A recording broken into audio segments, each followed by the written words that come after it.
Good evening, folks. It's your bro, your man, your myth, your legend, your brother, brother, Rich here. Today in this video, it is finally time. Today in this video, I'll be talking to you all about, I'm back with another Fast and Furious movie explanation video for you all. So, today in this video, I'll be talking to you all about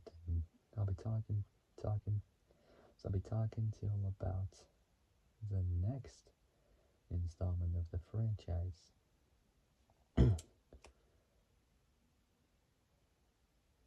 So after over a week of doing this,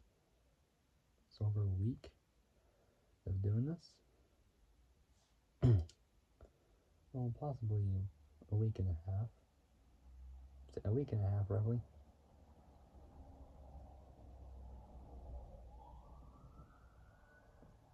It is now finally time for the last installment. Well, almost the last one before we get to the main final one, probably. So, today in this video, I'll be talking to you all about the next installment of the Fast and Furious franchise, which is Fast X, A.K.A. Fast 10. Wow. Man, I can't believe I came this far of the franchise. So over a week of doing this. Wow. I honestly don't know what to say. Like, literally, I've been working so hard for this, for the Fast franchise, and now it's finally time to finish this once and for all.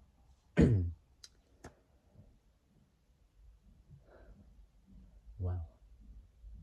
I just can't believe it's gone by so fast. So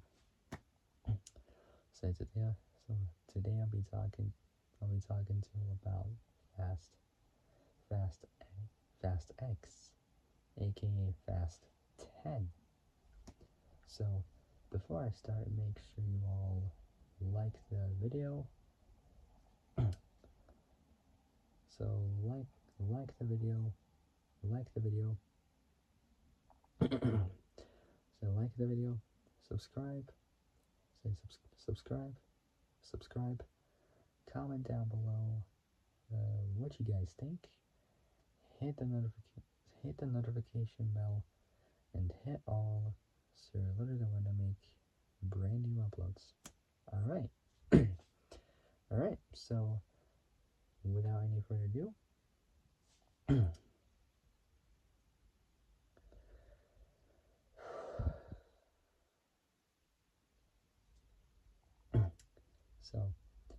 without any further ado, let's finish this once and for all. So, here we go. So, buckle in your seatbelts, put down the handbrake, or e-brake, whatever you want to call it, shift into first gear, crank up the NOS, activate it, switch on your sound system, and let's boost our way all the way to the end of the road. So let's finish this. So here we go. So Fast X 2023. Fast X 2020. So Fast X 2023. here we go. So, Fast X. So, Fast X. So, uh, Fast X. So, Fast X. So, Fast X. A.K.A. A.K.A. Fast and Furious 10. Say Fast and Furious 10. Say Fast and Furious 10 is a 2023. Say 2023 action. Oh, sorry, 2023. 2023. So 2023. So 2023 American action film. Say American action film. Directed by Louis Leterrier, which used to be Justin Lin, but he like kind of quit. I think I'm not 100% sure. So Fast X is a 2023. It's a 2023. It's a 2023 American action film. It's an American action film. Directed by Louis Leterrier. Say it, Louis Louis Leterrier. Say it, Louis Leterrier. From a screenplay. Say screenplay.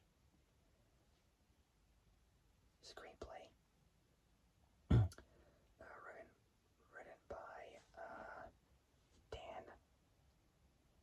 Dan Meizu. I can't pronounce it that well, but it's spelled M-A, so M-A, M-A,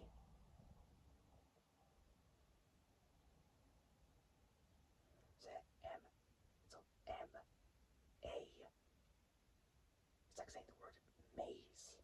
It's like you go around a maze. It's like saying the word maze, but adding the two letters A, so A and U at the end. So Dan Meizu, I think, and Justin Lin, both of whom also co-wrote the story with Zach Dean. Zach Dean. Say Zach Dean. It's the sequel to F9. It's the sequel to F9. Say sequel to F9. Say sequel to F9. So sequel to F9. 2021. Say 2021.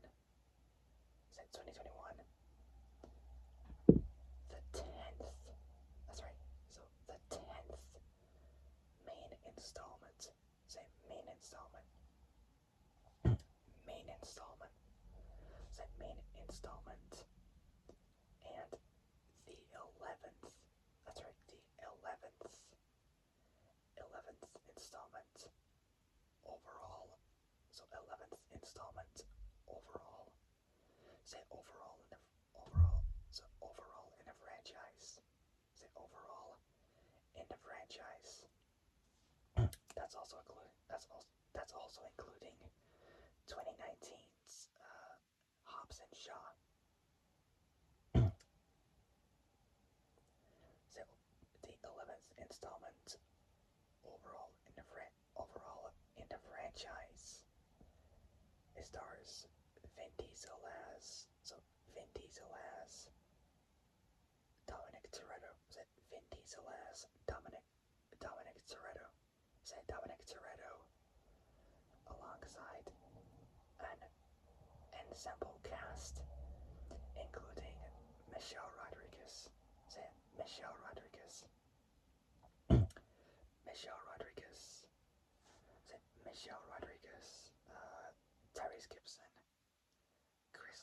Bridges, John Cena, John Cena, Natalie Emmanuel, Jordana Brewster, Sung King, Scott Eastwood, Daniel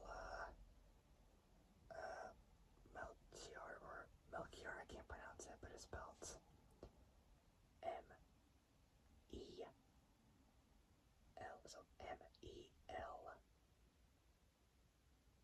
so M-E-L, so M-E-L-C-H-I-O-R, Alan, so Alan Richson, so Alan Richson, so Alan Richson, Helen Mirren, Helen Mirren, Brie Larson, Rita Moreno, Jason Statham, Jason Momoa, and Charlize Theron, Charlize Theron, in the film Dom, or Toretto must, so Dom must protect his family, protect his family, from Dante Reyes, played by Jason Momoa, so Aquaman's Jason Momoa, who seeks revenge,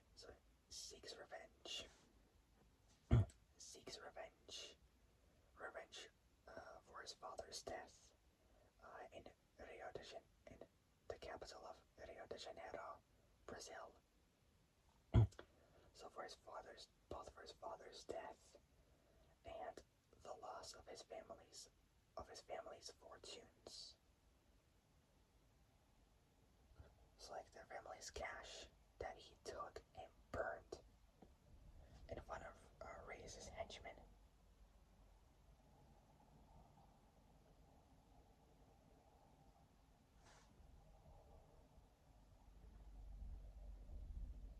So in the film, Dom must protect his family from Dante Reyes, played by Aquaman's Jason Momoa, who seeks revenge for his father's death. So his father's Hernan Reyes' death and the loss of his family's fortunes. I could have said demise, but I said death. I don't know why. Because to me, death kind of sounds a bit vague. So who seeks revenge for his father's demise? There we go. Better way of saying it. So father's demise. Demise. And the loss of his family's fortunes. Alright, so it was directed by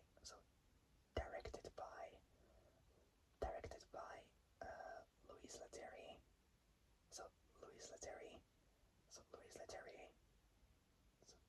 Louise Leterrier. I can't really pronounce that last name correctly.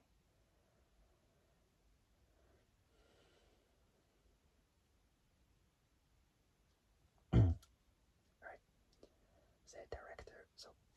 directed by Louise Leterrier. Louise Leterrier. Can't really pronounce it that well. Directed by Louise Leterrier. Screenplay by both Dan Meizu and Justin Lin. Justin Lin. The story was by both Dan, Justin, and Zach Dean.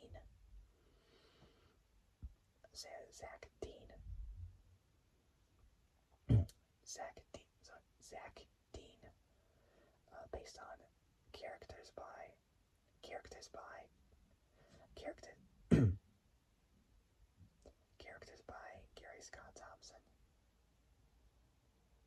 Scott Thompson.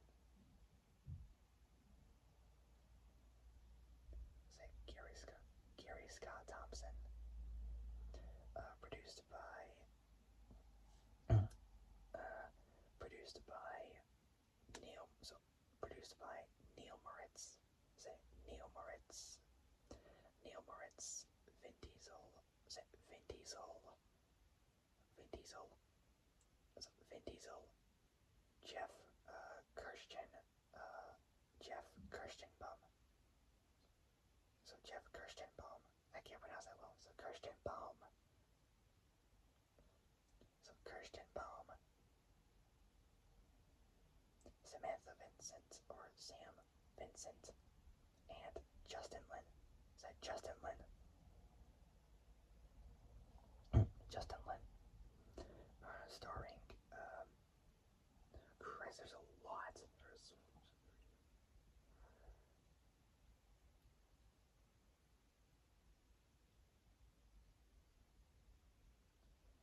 17 of these, like more than 15, it's like less than 20 cast members.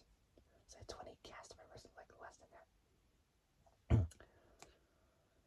So it's starring Vin Diesel. Say Vin Diesel. Vin Diesel. Say Vin Diesel. Michelle. So Vin Diesel. Michelle Rodriguez. Say Michelle Rodriguez. Michelle Rodriguez. Tyrese Gibson. Say Tyrese Gibson. Tyrese Gibson. Chris Ludacris Bridges. John Cena. So John Cena. Nathalie Emmanuel. So Nathalie Emmanuel. Jordana Brewster. So Jordana Brewster. Sung King. Scott Eastwood.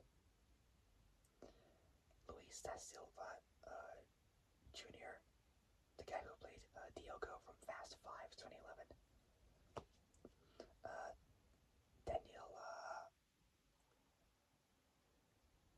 Daniela Melchior. So Melchior, I can't pronounce her last name correctly, but it's spelled M-E.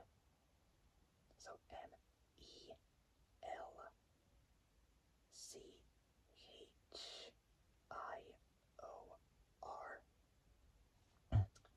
The actress who played the young sister of Elena Neves. So Daniela Melchior. Alan Richson. So Alan Richson. So Alan Richson.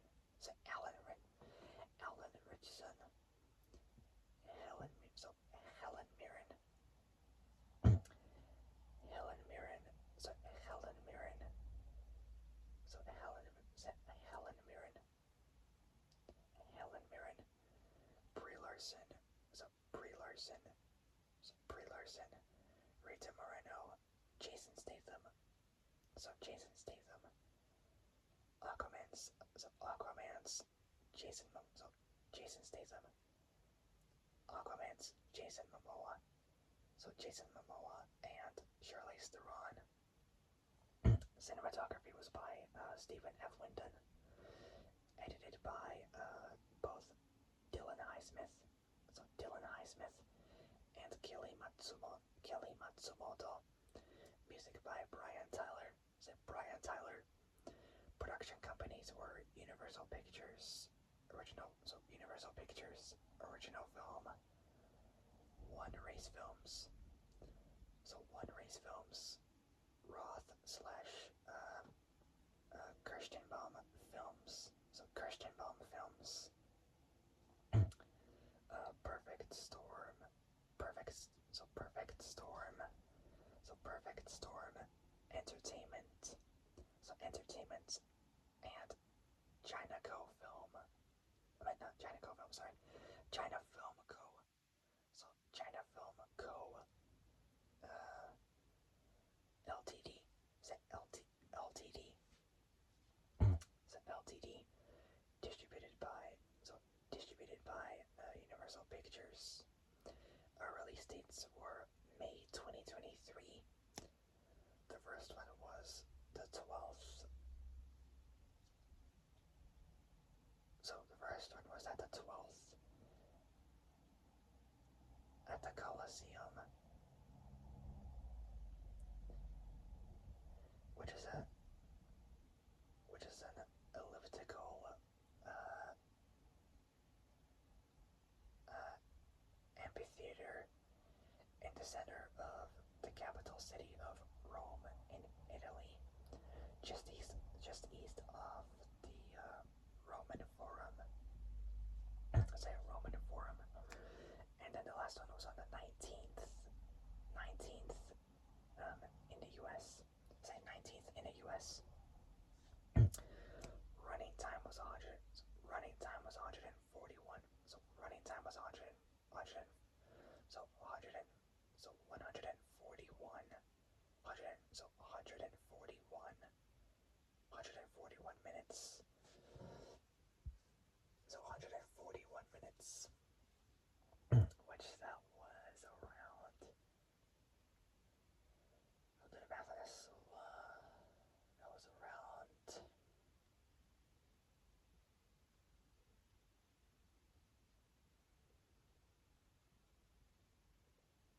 2 hours and 2 hours and 21 minutes. It's not really that bad, or a bit more depending on which version, depending on which one you would get, either the director's cut or the extended version. Depending on the version you get, also depends on how long the movie will go for. So it also depends on how long the movie will go for. So country US. So country US. So the country was US. Language English. The budget was 378.8 million dollars, which is around, I did the math on that, which is basically, well, not math, but rounded up, which is 300, so 378, so 300, so 378, 378, 300, so 378,800,000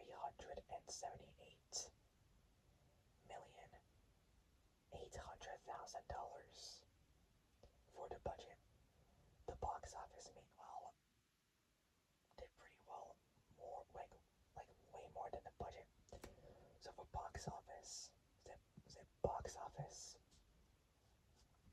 box office was a whopping 714.6 million, which is 714 million. So 714 million. So 714 million. $600,000. Which is pretty good money. Alright, next part. Development on a 10th installment began by October 2020. I was still at school at that time during COVID. So it began by October 2020. So October 2020. With Justin Lin returning to direct. Thank God for that. So with Justin Lin to direct. So it was Justin Lin returning to direct the movie. The film's official title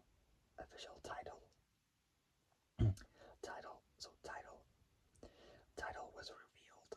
So it was revealed when principal photography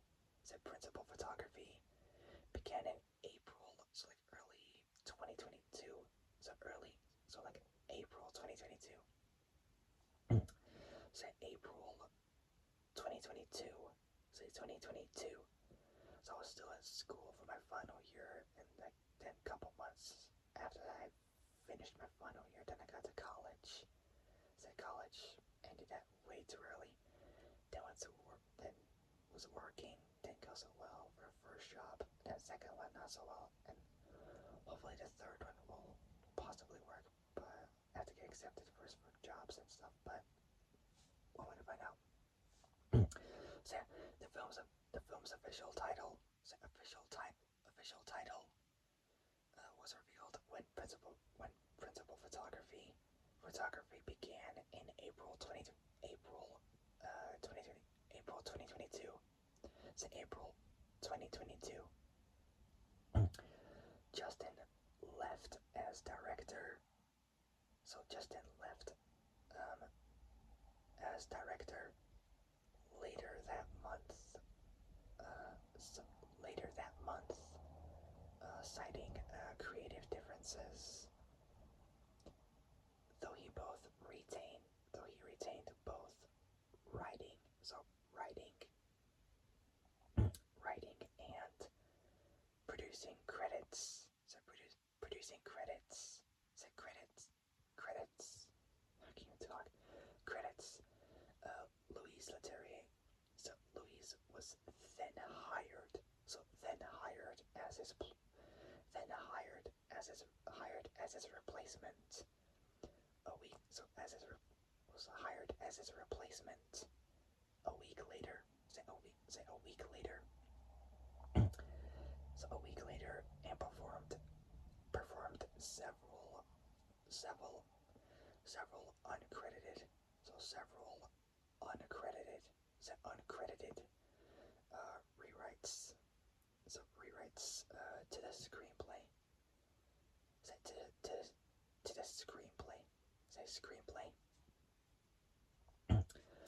long time, so long time franchise composer, so soundtrack composer, the man, the myth, the legend, Brian Tyler. That's right. That's right. Brian Tyler returned to score. So to score the film. So to score the film. So to score the film for its soundtracks with an estimated production budget of $380 million, so less than $400 million, by $20 million less. I just rounded up. Fast X, so where Fast 10's the fourth most expensive. So the fourth most expensive, expensive film ever made. That's right, ever made. Filming lasted until August 2023. Somewhere around there, presumably. Is it August 2023? Is it 2023? So filming lasted until August 2023, taking places in the capital of London, England. So there's a few which are capitals. So we got London, England, Rome, Italy. So Italy. So Italy. Say London, England, Rome, Italy, Turin, Italy as well, and like other Italian cities. They got Lisbon, both the largest city and the capital of Portugal. That's right, Portugal. And Los Angeles. So Los Angeles or LA, California. So Los Angeles, California. In the US, Fast X. So Fast X premiered in Rome. So premiered in Rome. So in Rome, the capital of Italy. So in the Italian capital city of Rome on May 12th. Say May 12th. May 12th. So May 12th. So 12th of May 2020. So 2023. 2023. And it was released in the US on May 19th. So a week, like 7 days after it was premiered in Rome. So it was released in the US on May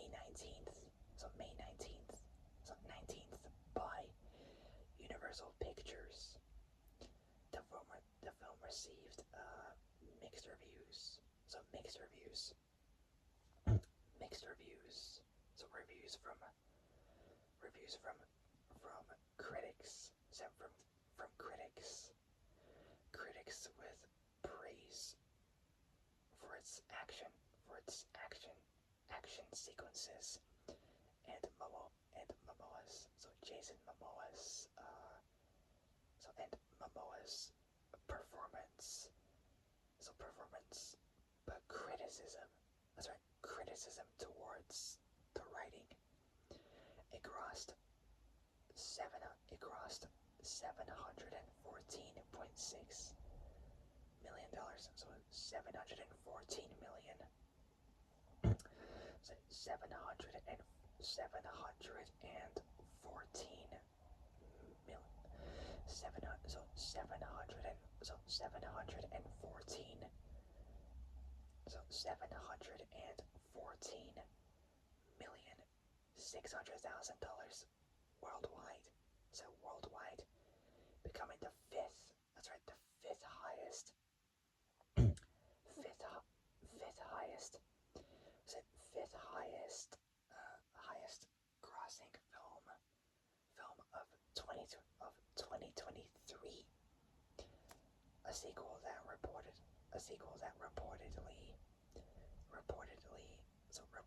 serves as the final main installment.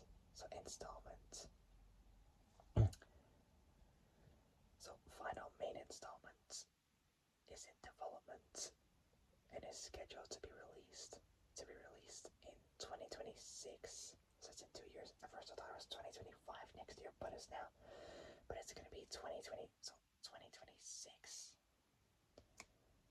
Damn, time does fly fast. Like literally, it flies fast and furiously. I said fast and furious. Alright, next up, plots. So plots, but before I do that, I'm just gonna get a drink because I'm thirsty from this talk. I'll be back.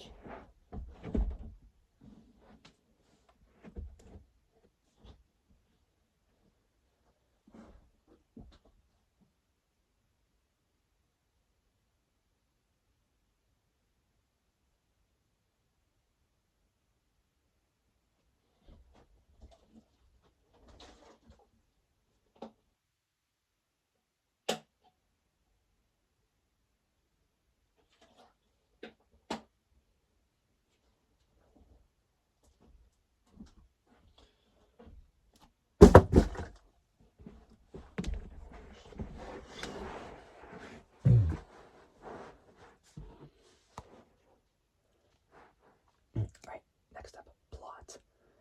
Dom, so this is the main story. So plot, Dom and his team. So Dom and his team. So Dom and his crew, I would say, or team, whichever way works best, are required by the agency to steal a computer chip. So computer chip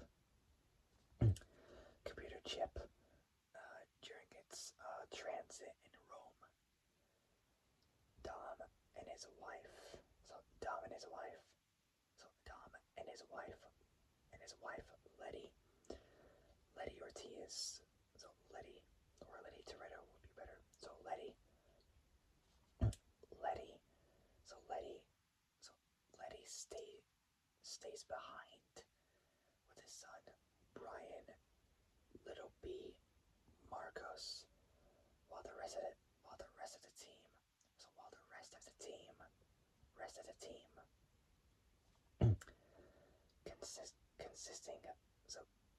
consisting of Roman, Tesh, Ramsey, and Han.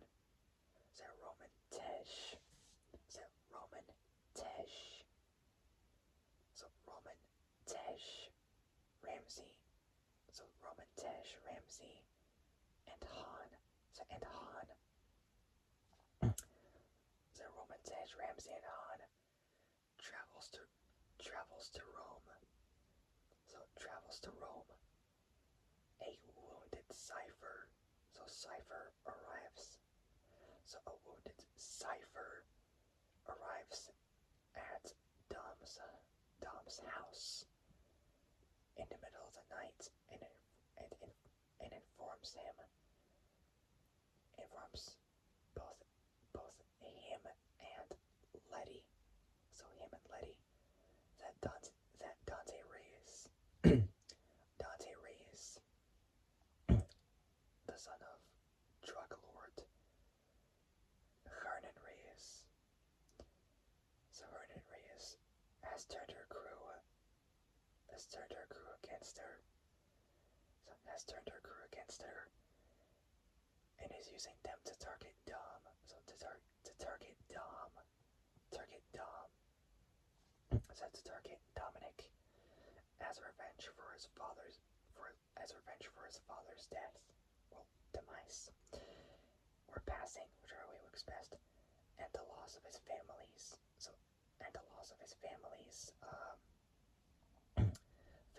fortune a decade prior, so 10 years prior. So 10 years prior.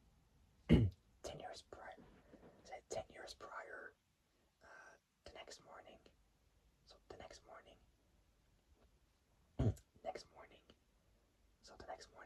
When Little Nobody informs both Dom and Letty, that there's no agency mission. So there's no agency mission in Rome. They realize the mission's a setup. So the mission's a setup and travel to Rome. So to Rome to rescue the team. In Rome. So in Rome. So in Rome, the capital of Italy. So Italy. Both Tej and Ramsey break into a truck which they believe is carrying the computer chip.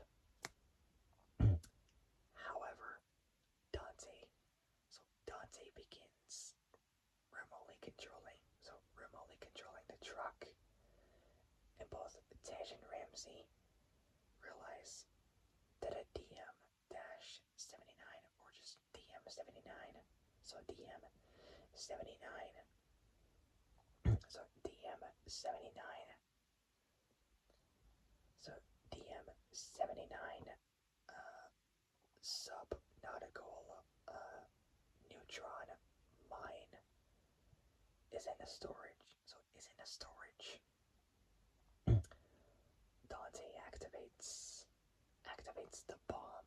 So activates the bomb and releases it into the streets.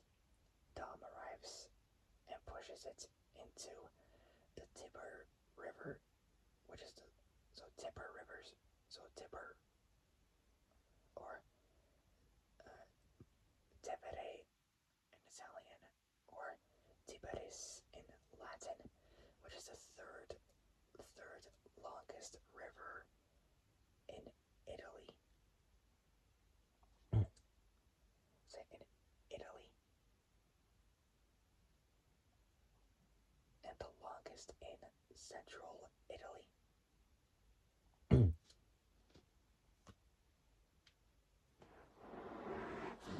So in central Italy.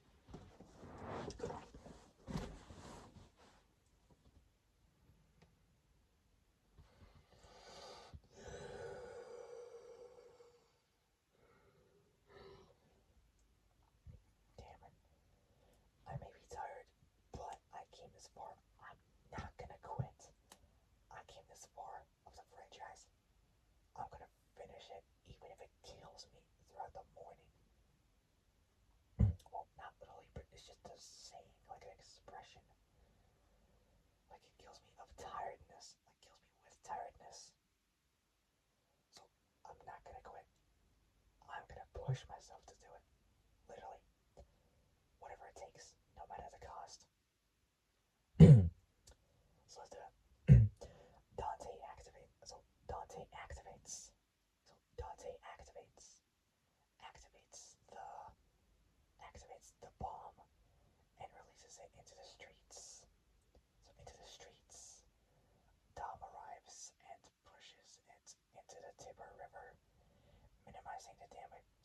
minimizing the damage.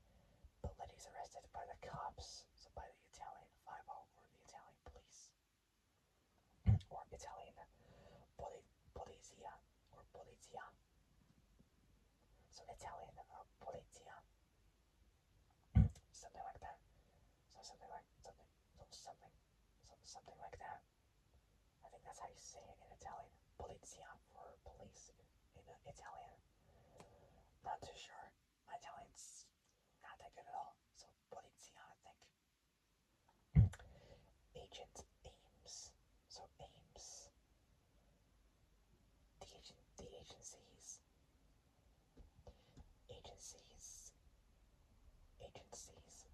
De facto leader. So leader since Mr. Nobody's uh, Mr. Nobody's disappearance. So disappearance. So disappearance believes that believes that both Dom and his team are responsible for the bombing. So we're responsible for like the destruction of Rome, and begins a manhunt. Meanwhile, back in LA, so in Los Angeles, both Dom both Dom and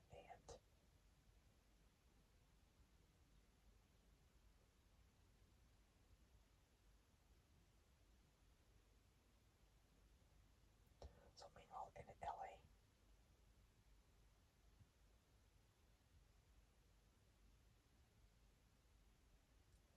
meanwhile so in Los Angeles or LA, Dom and Mia's brother.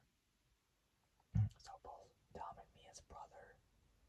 So Dom and Mia's brother, Jacob. So Jacob rescues Little B. So rescues both Little B and Mia from a squad sent by Dante. So by Dante to kidnap Little B. So Little B, and with Mia's approval, takes Little B to a secret location in Portugal. So in Portugal, where they'll await Dom. So it's like they'll wait for Dom. Mr. Nobody's so Mr. Nobody's daughter. Ow! Was not expecting that to happen, but oh well. So anyways, Mr. Nobody's daughter, so daughter Tess, played by Brie Larson, is convinced of the team's innocence and uses the God's Eye.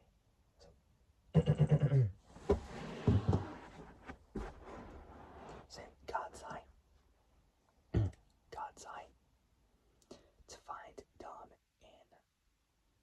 in Naples. So, Naples, which is the regional capital of Campania. So Campania, and the third largest city in Italy, after both Rome and Milan, with a population of 900, so 909,048 within the city's administrative limits of 2022. So that's 2 years ago. So Campania, which is an administrative region of Italy. So administrative region of Italy, located in southern Italy. Most of it's in the southwestern portion.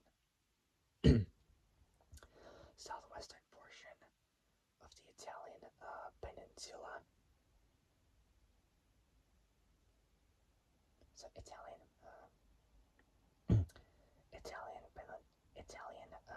Italian villain. Can't even talk. Italian peninsula. There we go. Get it right. Italian peninsula. And so, Mr. Nobody's daughter. So Mr. Nobody's daughter, Tess, is convinced of the team's innocence, and uses the God's Eye. So uses God's Eye to find Dom in Naples. So to find Dom in Naples in Italy, informing him that Dante's in Rio de Janeiro, the capital of Brazil. So Brazil in South America. There, Dom confronts Dante and meets Isabel Neves, the sister of Little B's late mother, Elena Neves, who was last seen in The Fate and Furious, A.K.A. Fast 8 2017, who she got shot by Connor Rhodes. Anyways, Dom, so, alright, moving on. Dom later challenges Dante to a race. So to a race along with both Isabel and his ally Diogo. So Diogo, played by Luis da Silva. So Luis da Silva Jr. from Fast 5 2011. However, Dante wins while both killing Diogo.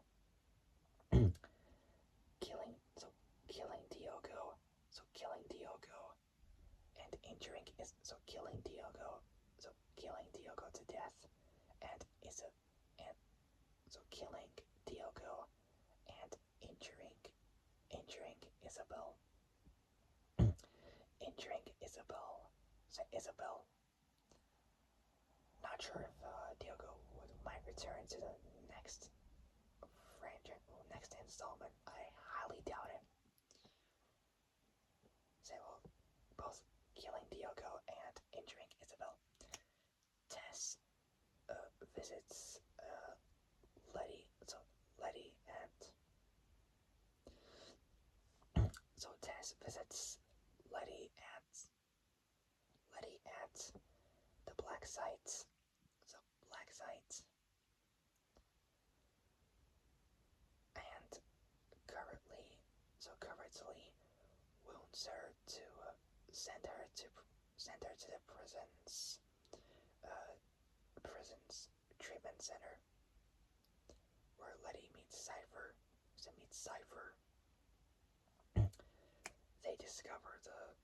They discover the black sites located in Antarctica.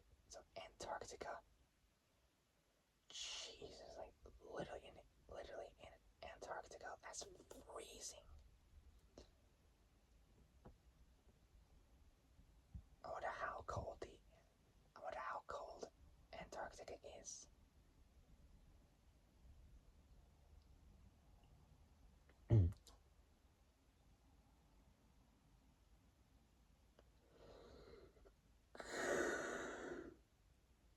What?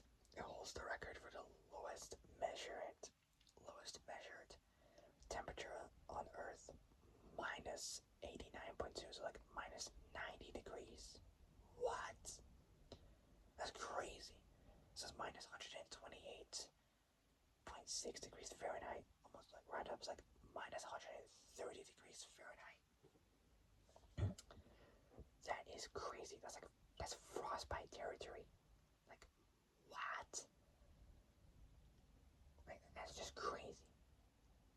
So they discovered the black sites located in Antarctica. And they must work together to escape. In London, Dom's team Dom's team, so team turns to Deckard Shaw for help. So for help, through the convincing of Han, after a scuffle between himself and Deckard, Dom gets caught. So Dom gets caught in Rio. So in Rio by Ames, but they both get intercepted. So both get intercepted by Dante. Intercepted by Dante on the same bridge where Luke Hobbs, played by Dwayne Johnson, killed Dante's father, Hernan Reyes. Tess got shot by a sniper, and Dante steals the God's Eye from Tess. While Tess is taken to the hospital by Isabel, Ames joins forces with Dom. So joins forces with Dom to fight Dante. Dante locates Little B in Portugal. So Little B in Portugal. So in Portugal and kidnaps him as Dom's concerned.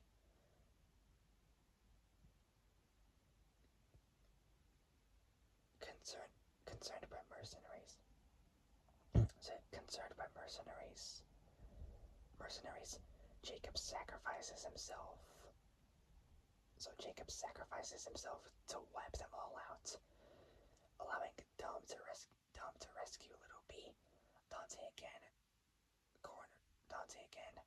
corners both Dom and Little B, just as Roman Tesh Han and Ramsey arrive by plane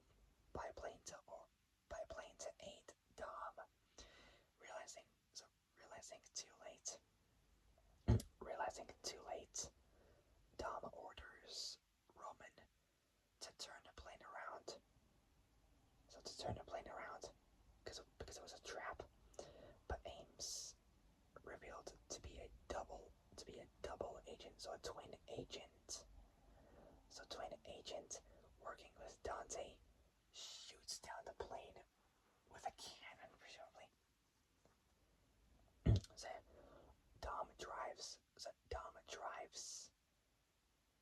So Dom drives off the edge. So off the edge of the dam. They're on to avoid another trap, but Dante has the dam rigged with explosives and arms them,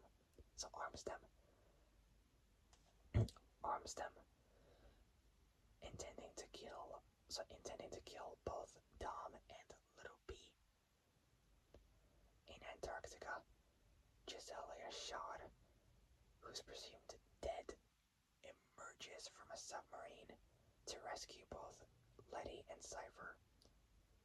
So Giselle survived. And I wonder how the hell that's possible. But we're going to find out in a mid-credits scene. Mid-credits scene, Hobbs infiltrates an abandoned theater with a team of agents, where he's contacted by Dante, who tells him that he'll be his next target for killing his father, Hernan Reyes. Hobbs replies, he's not hard to find.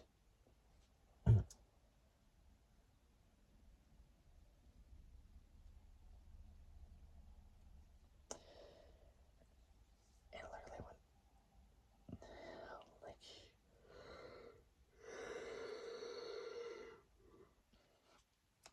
I wonder how the hell it is possible for Giselle to survive. Because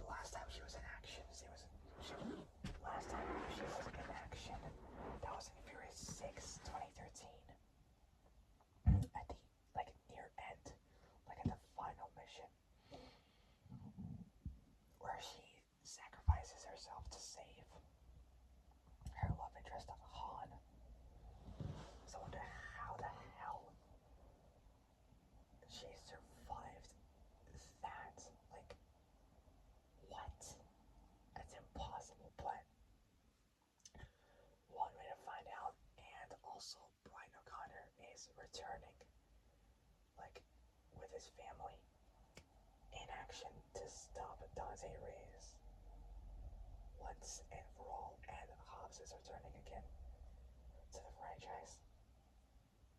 And Fast 11 will officially be the final Fast and Furious film in the entire history of franchise. Well, maybe. I don't know. And there's also rumors saying that there might be a spin-off. Well, there might be a next Hobbs and Shaw film, which is Hobbs and Shaw 2. Presumably, I'm not 100% sure, but there might be another Hobbs and Shaw movie. I got no idea at all. So in a mid-credit scene,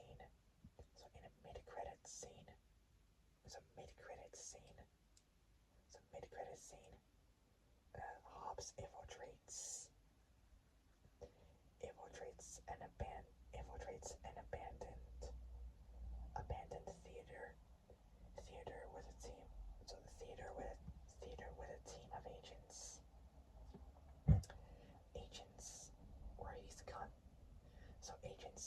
he's contacted by Dante, who tells him that he'll be his next target for killing his father. So for killing his father, Hobbs replies, "He's not hard to find."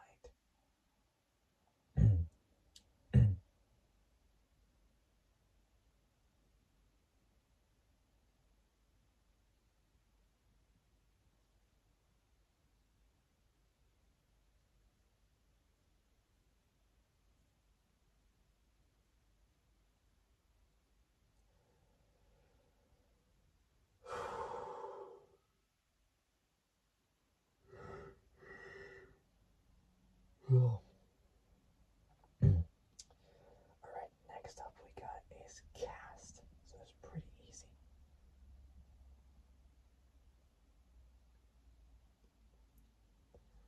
Before I do that, I'll be back real quick.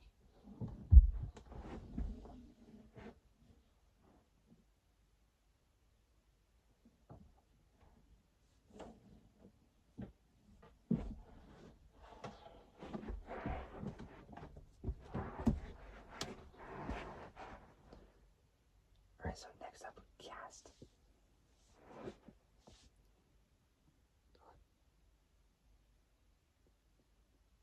So cast Ron.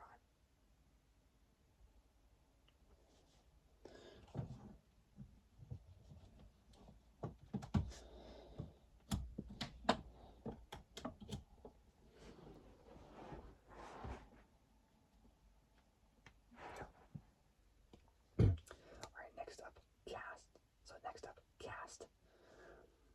So first one we got is Vin Diesel as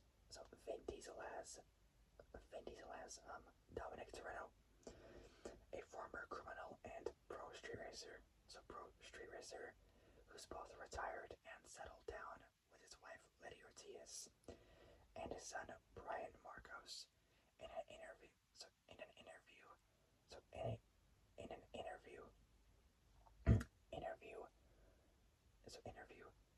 Louise Leterrier. I still can't pronounce his last name. So Louise Leterrier described Fast X as exploring.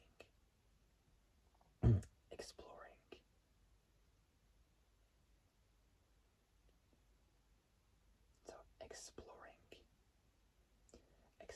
the fallouts of Dom's actions in previous installments, saying Dom has fought so hard to both keep faith and protect family, but there's a price to pay. His enemies are coming after him. So like his enemies are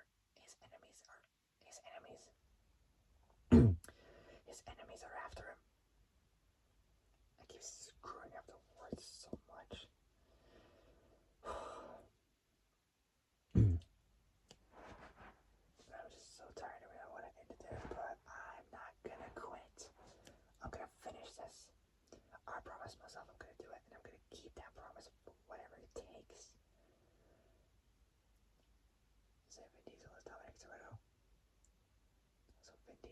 Dominic Toretto, a former criminal and pro street racer, who is retired and settled down with his wife Letty Ortiz, and his son Brian Marcos. In an interview, Louis Leterrier describes Fast X as exploring the fallout of Dom's actions in previous installments, saying Dom has fought so hard to keep faith and protect family. Dom has fought so hard to keep faith and protect family, but there's a price to pay. His enemies are after him. Next up, Michelle Rodriguez and Michelle Rodriguez as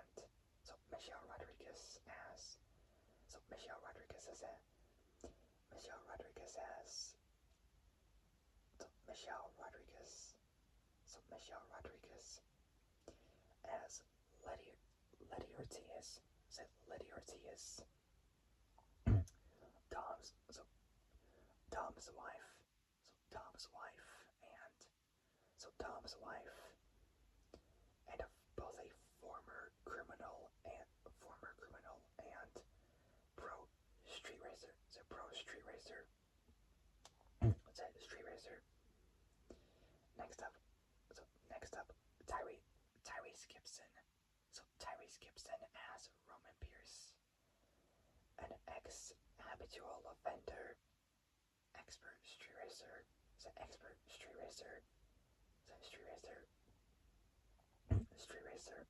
a member of Dom's team. Next up, Chris Ludacris Bridges.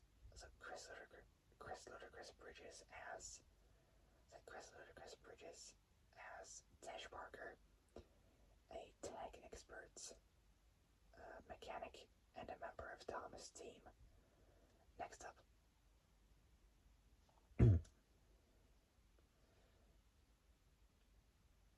John Cena as Jacob Toretto.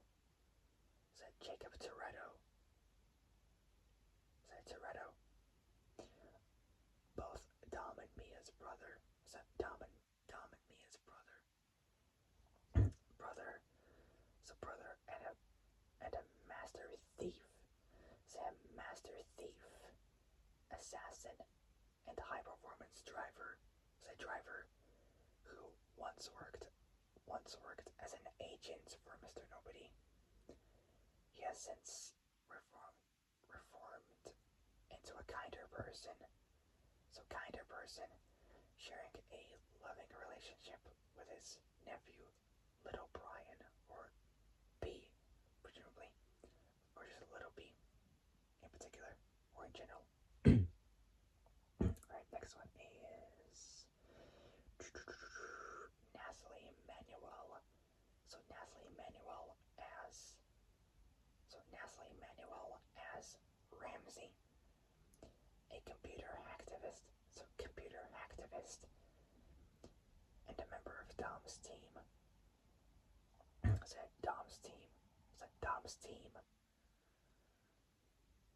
Emmanuel said that the character would see increased involvement in Fast X compared to the previous three films, Furious 7, Fast 8, and F9. So compared to the previous films, so Furious 7 2015, Fast 8 2017, and F9 2021.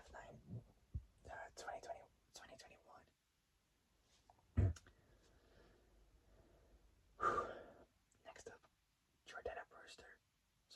Jordana Brewster as Mia.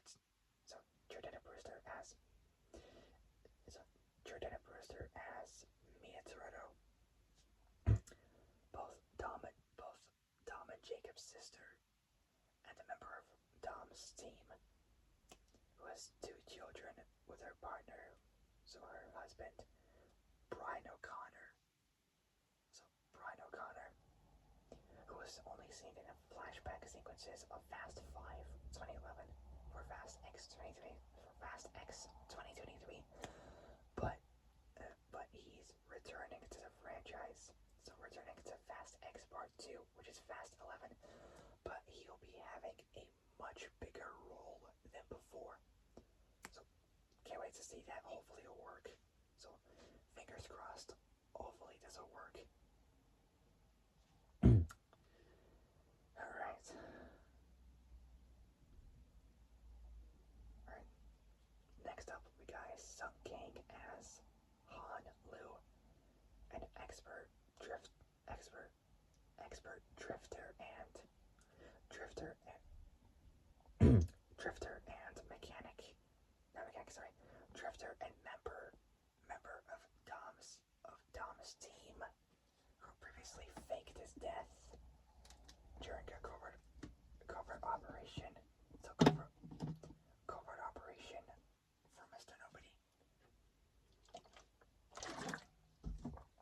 Alright, next up, Scott Eastwood. So Scott Eastwood as Little Nobody, a government law enforcement agent. Say a law enforcement agent who worked under Mr. Nobody. So it also is a member of Dom's crew. So a government law enforcement agent. Say law enforcement agent who worked under Mr. Nobody. Next up,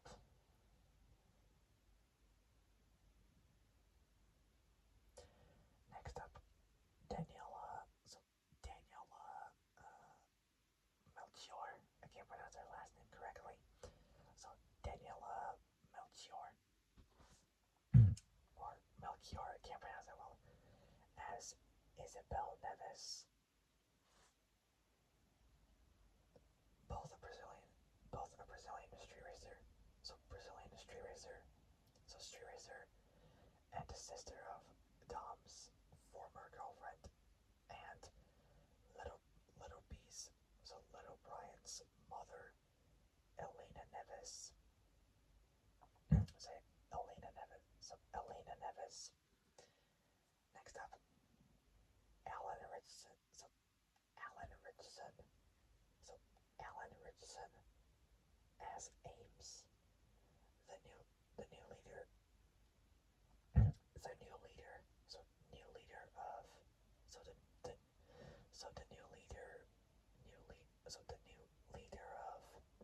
Mr. Nobody's agency,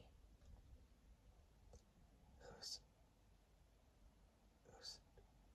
currently working with Dante in early drafts. Both Ames and Dante were brothers, and Alan revealed the film's plot twist was filmed alongside another ending, saying Ames wouldn't care. So Ames wouldn't care.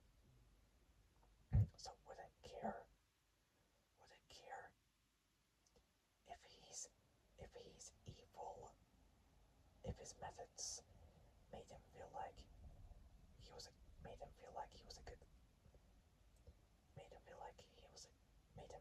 a good guy. And next up we got is Helen Mirren. So Helen Mirren. Say Helen Mirren as Magdalene Queenie Elmanson Shaw, the leader of a female militia and an ally of Dom, as well as the mother of his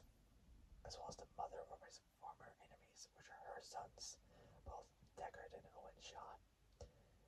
Helen drew inspiration for the character from her, and also nicknamed Queenie. So Queenie, and from her performance as Queen Elizabeth II in the movie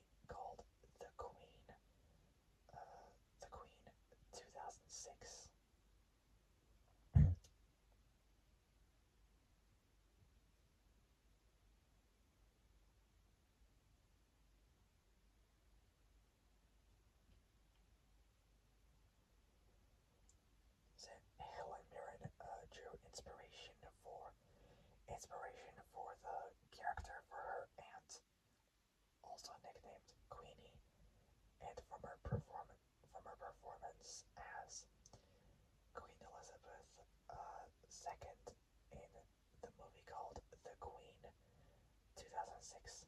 The Queen 2006. Next up, Brie Larson as Brie Larson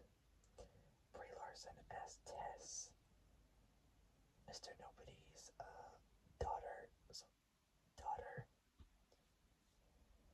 daughter and agent who allies with both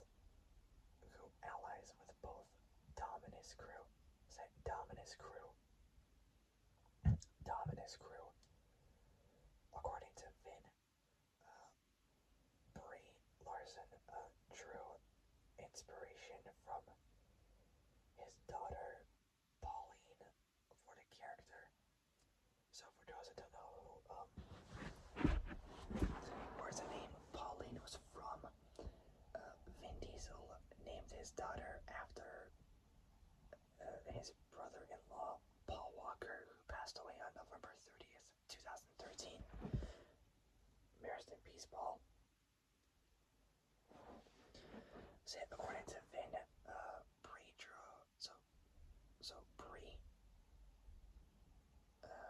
Brie Larson drew inspiration from his daughter Pauline for the character, who Vin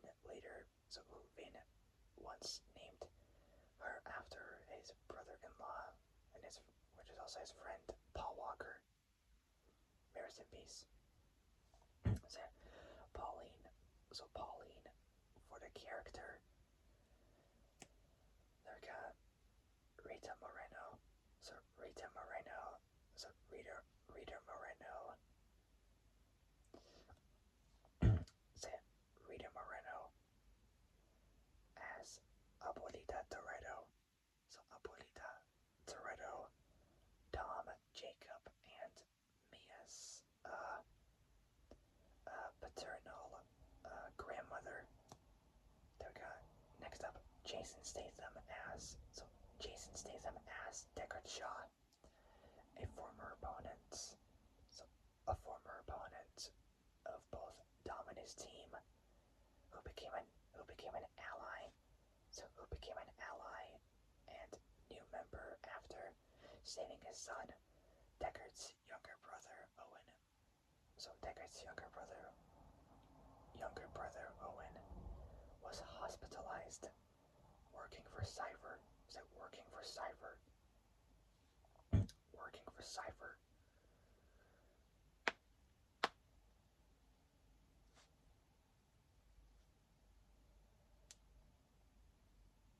Right. Next up, you guys know this one. Aquaman's Jason Momoa. Jason Momoa. Momoa as Dante Reyes. Dante Reyes, the son of Drug Lord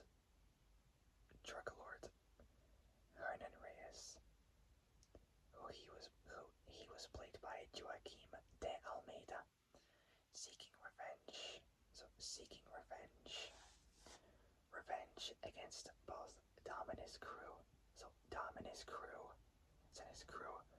for the death of his father. Hernan Reyes, played by Joaquim de Almeida,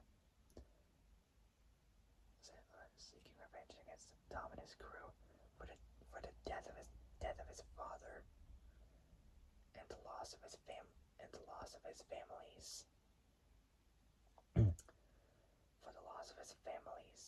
fortune and which is their money in Fast 5, 2011. Jason described the character as Dom's foil. Not like aluminum foil. So like as a narrative, in any narrative, a foil is a type of character who contrasts with another character. Typically, a character who contrasts with a protagonist in order to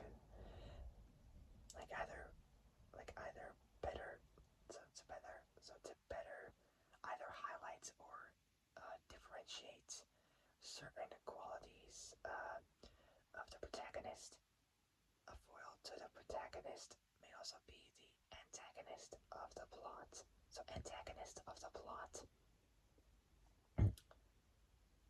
So, yeah, Jason described the character as Dom's foil, saying Dante is both very sadistic and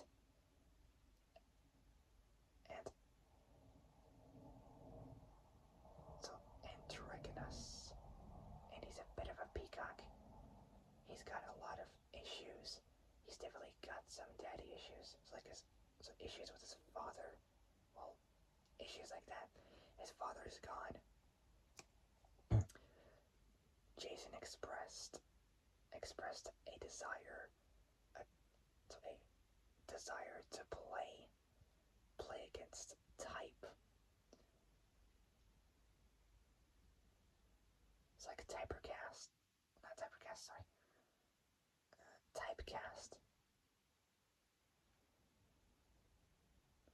which is the process by which a particular actor becomes strongly identified with a specific character, one or more particular roles or characters having either the same traits or coming from either the same social or ethnic groups.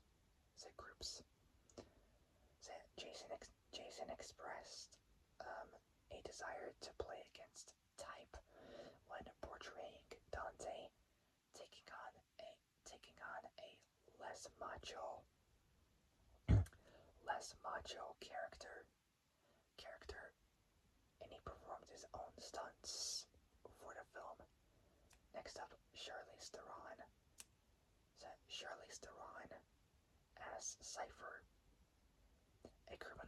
both a criminal mastermind and cyber terrorist, who was previously an enemy of Dom's team, later described Cypher as the devil and speaking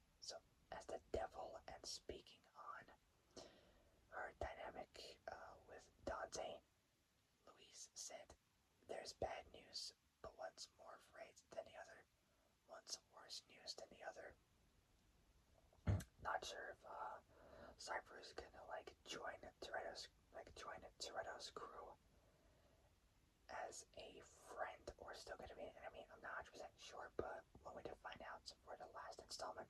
Anyways, next part, both Gal Gadot and Dwayne Johnson reprised their roles from the franchise, uncredited as both Giselle Yashad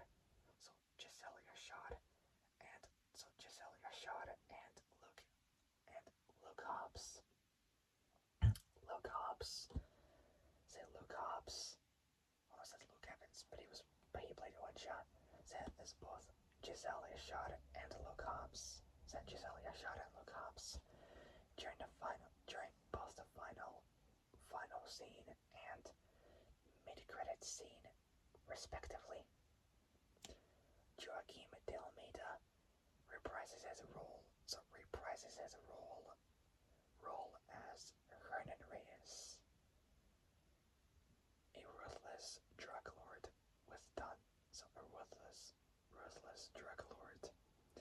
and Dante's father from Fast Five, while Leo Abelo Perry portrays Brian Little B. Marcos, Dom's son. Luis da Silva reprises his role from Fast Five 2011 as Diogo, a Brazilian street racer who allies with both Dom and his crew. Making cameo appearances are Brazilian singer Ludmilla.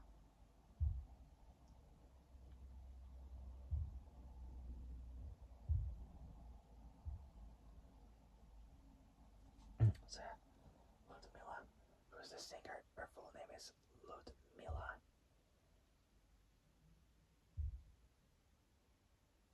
So, Ludmilla Oliveira da Silva.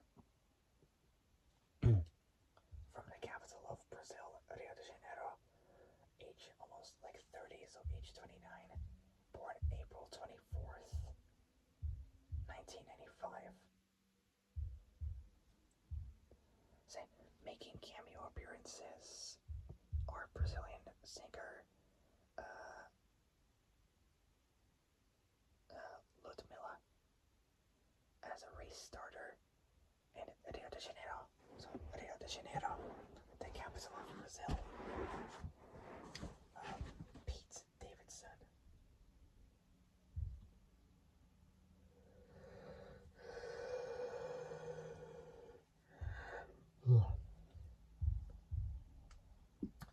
So Pete Davidson making cameo appearances, or Brazilian singer Ludmilla as a race starter in Rio de Janeiro, the capital of Brazil in South America. Pete Davidson as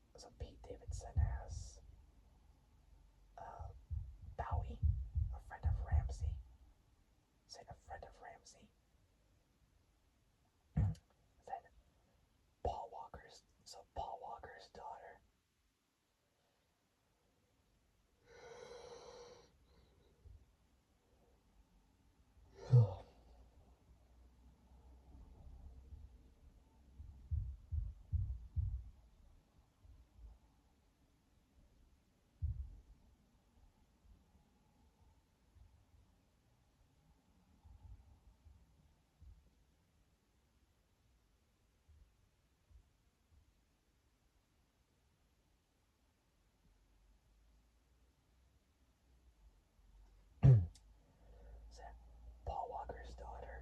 Paul Walker's daughter, Meadow Walker,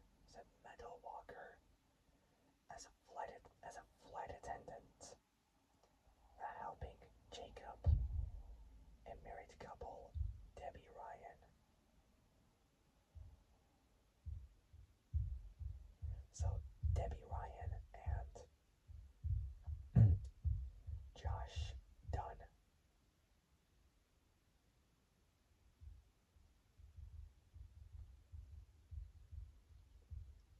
So Josh Dunn.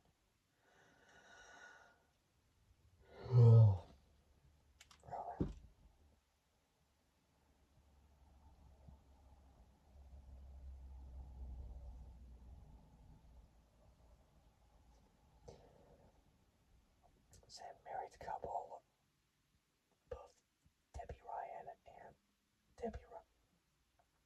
Debbie Ryan and Josh Dunn credited as themselves as a couple in an airport. See, as a couple in an airport.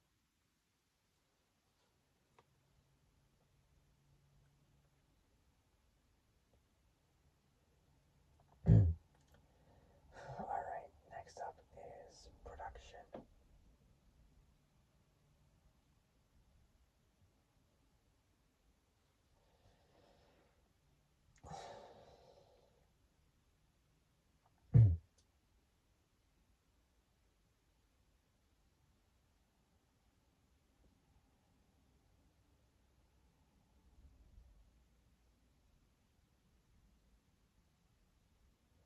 So next up, production. There's a boatloads for production. Oh my god. Oh, Jesus. So next up, production. So production, starting off with, is development. Here we go. So in November 2014. So November 2014, Universal Pictures chairwoman Donna Langley confirmed that a discussion regarding three sequels to Furious 7. So 2015. 2015 had taken place. Diesel reaffirmed this Vin reaffirmed this in September 2015. I think it was before or after Paul's 42nd birthday. Not too sure, but rest in peace. So September 2015. So September 2015 as the trilogy. So trilogy that could lead to the mainline series' conclusion Universal Pictures began develop Universal Universal Pictures Universal Pictures began developing two further sequels to F9 2021. F9 2021 by October 2020. Justin Lin was to direct both films, with the with the tenth with the 10 Fast X being reworked. So reworked to make its story the first half, while the 11th serving the second. So the second half. So second half of the franchise. Prior to production, Finn announced filming would take place in Italy, stating, "I would ask." So stating, I was asked, would there ever be a fast? So would there ever be a fast where you could film in Italy? And I promised we would. So promised we would. Morgan returned. So Chris Morgan returned as an executive producer on the film, alongside Joseph M.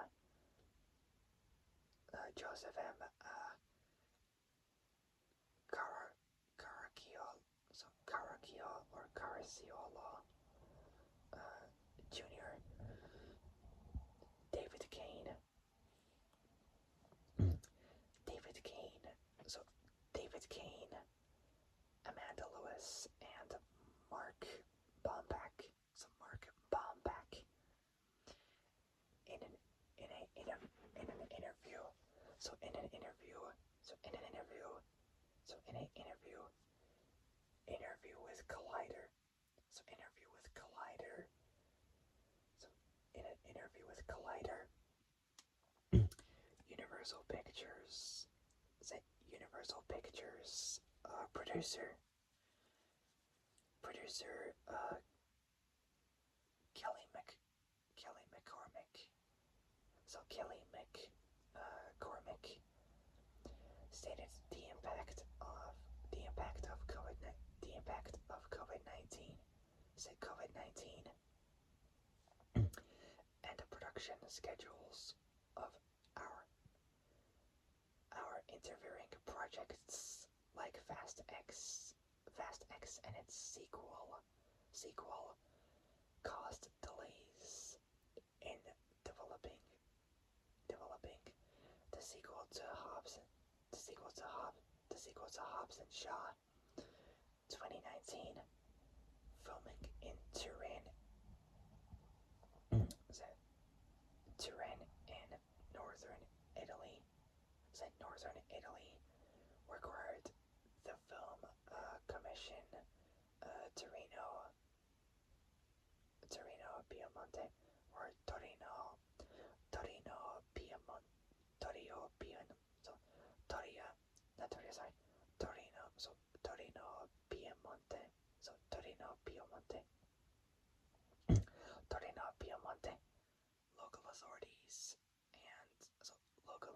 local authorities and city councilors to conduct a 5-month, nearly a half a year planning schedule from September 2021. So September 2021 to January 2022. Collaborating with the departments of culture.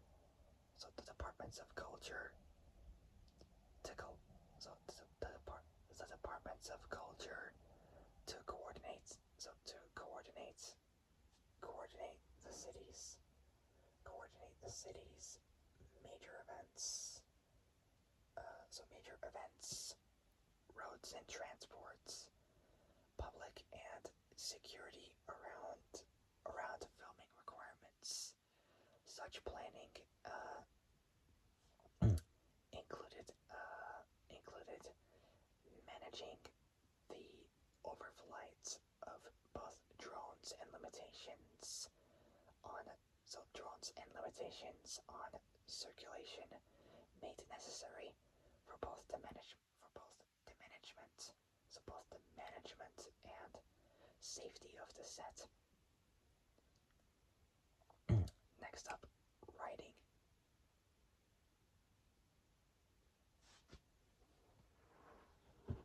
Was that writing, Ron?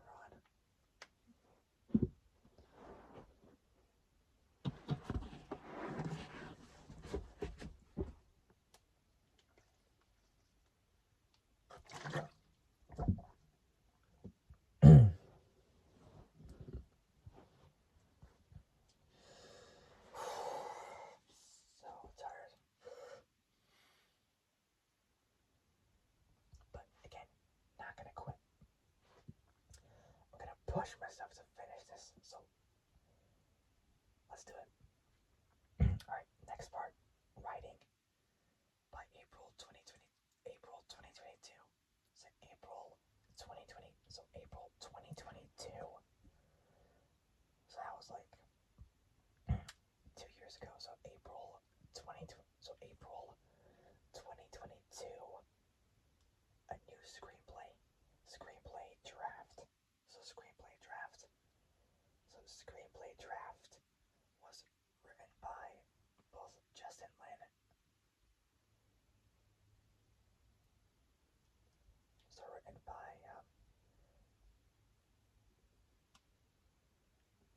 by both Justin Lin. So written by both Justin Lin and Dan Mazu on June 5th. So 5th of June. So 5th of June. A month and 1 day before my prom even started. When I finished the school, we had to rent school leavers prom 2022. So, on June 5th. So a month and 1 day before my prom, 2022. Say 2022. So 2022. Tyrese Gibson announced Fast X would see the franchise going back to its roots, with reports indicating this to be a return to street racing. Elements of previous entries, although shared details. The film would also continue to explore the history of the Toretto family in a similar vein to F9. Louise later revealed the film focuses on increased familial responsibilities, saying Dom's always a lone wolf. He's living a quarter mile at a time, but the stakes are real now. He's responsible for a human being, an innocent life he brought into the world.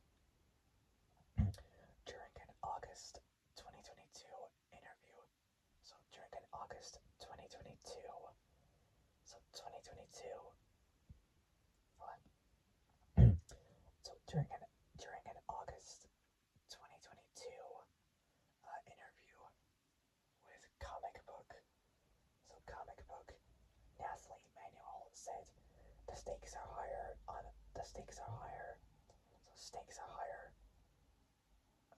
On a more more personal level in this film. More personal level in this film. So in this film, indicating that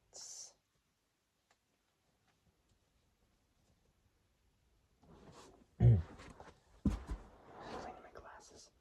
So indicating a more grounded approach compared to previous installments in developing the character of Dante. So in developing the character of Dante, Louise revealed they wanted to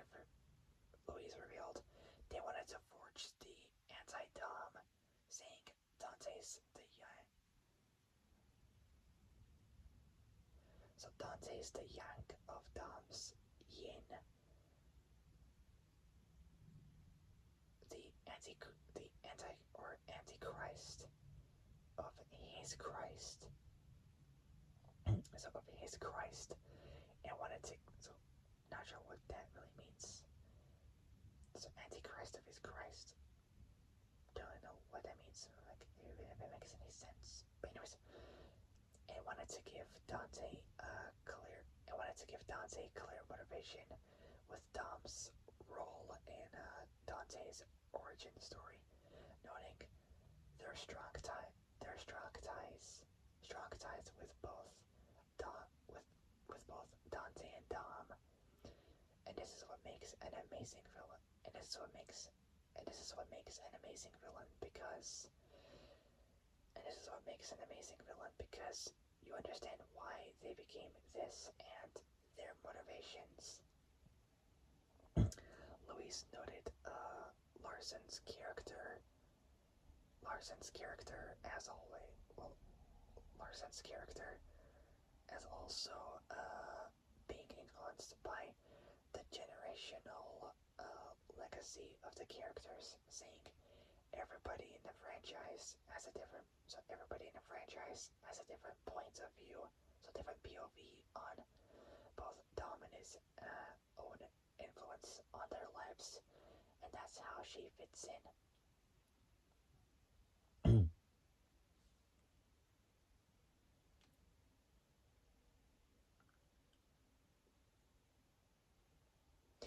Describing the film's retcon, which is short for retroactive continuity. So retroactive continuity. It's a continuity of Fast 5 2011. Louise said it was to explore the price of justice, noting Rashmond, the fifth film. So Rashmond, the fifth film. So fifth film. So Rashomon, the fifth film. Rashomon, the fifth film. To experience it through the eyes of Reyes, with Dom and Brian, the thieves. So thieves, we wanted to guide the audience to rethink everything they've experienced in the franchise, because a good antagonist has their own truth separate from the protagonists. So protagonists, which they don't. Louise noted the film touches on each previous installment, saying the snowball of Dom's actions has picked up speed and became an avalanche, and said his favorite film in the franchise is Fast 5 2011. Louise later revealed he performed several uncredited rewrites to the entire screenplay on his initial travel to the set, stating he worked on the film during the film's early promotional run. Louise said Fast X explores the potential breakup of family, noting people are going to need to take sides, and alliances with need to be made, compounded by the war brewing between the characters, saying there'll be some tremendous casualties. He later confirmed the film will end on a cliffhanger and further hinted at character deaths, saying the beauty of the end of this franchise is understanding these characters will not live forever. Only in westerns do cowboys gallop out into the sunset. This is different. stakes even more than they've been before. So more than they've been before. This was seemingly confirmed by Michelle Rodriguez, who considered a fan reaction to the ending, saying, "You're going to feel so cheated in a way. So you're going to feel so cheated in a way. So you're going to feel so cheated in a way, but then both gratified. So both so gratified and excited about what's to come after 23 years of 23 years of making films. It's really tough at this stage to shock me, and they got me good. She reiterated this in a promotional interview with Calendar for 2023's Dungeons and Dragons Honor Amongst Thieves, saying the ending of Fast X would leave people really surprised, and we're going to get mouths open at the end. In the theater, I was like, "Oh my god, what have we done?"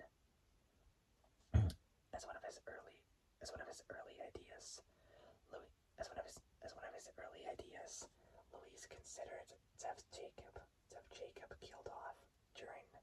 So Jacob killed off due to the character's previous villainous role in F9. He felt the stakes of Jacob's death. So he felt that the stake of Jacob's death were important to Fast X's overall story, which gave him a sacrifice to save both Dom and Little B. Say Dom and Little B.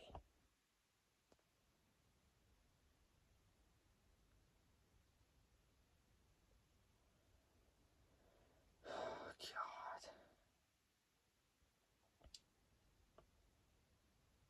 Next up, casting.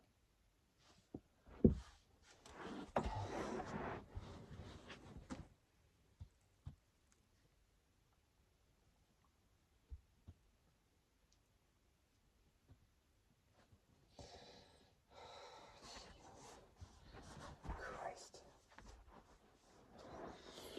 I'm so tired. It's almost 1 in the morning. Holy crap. Holy shit. Alright, next up, casting. In June 2021, that was before I finished 10th grade, my 10th year of school, and before my 11th year I started. So in June 2021, said 2021, Vin announced the film would be split in a two-part culmination to the franchise. So a two-part culmination to the franchise, with principal photography slated to start in January 2022, so early 2022, and take place back to back in December 2021. So December 2021. Say December 2021. Dwayne Johnson rolled out returning for Fast X, and labeled an Instagram post. So Instagram post by Diesel asking for his return as manipulation.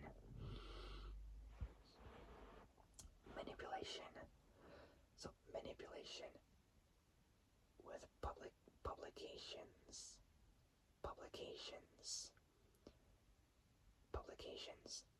indicating he's referring to a feud with Vin, steaming for Vin's role as a producer on Fast 8 2017. He ultimately reprised his role as Luke Hobbs in a mid-credit scene cameo appearance.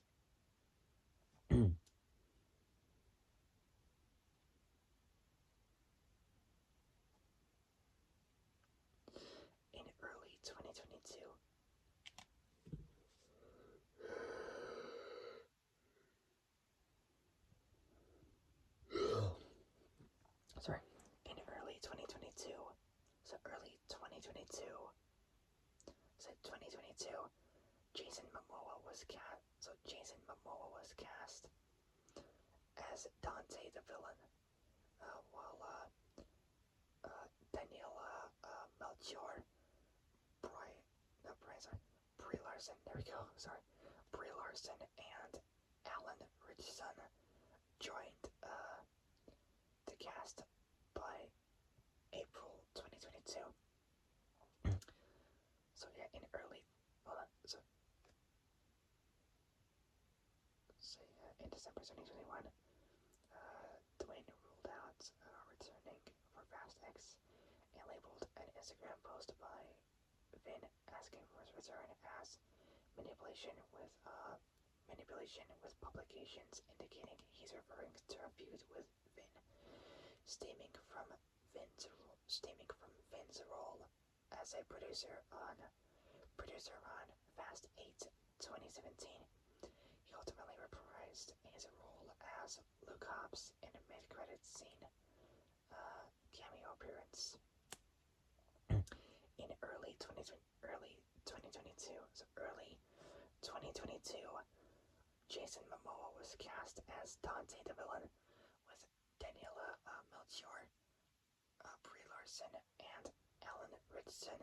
So Alan Richardson joined the cast by that April.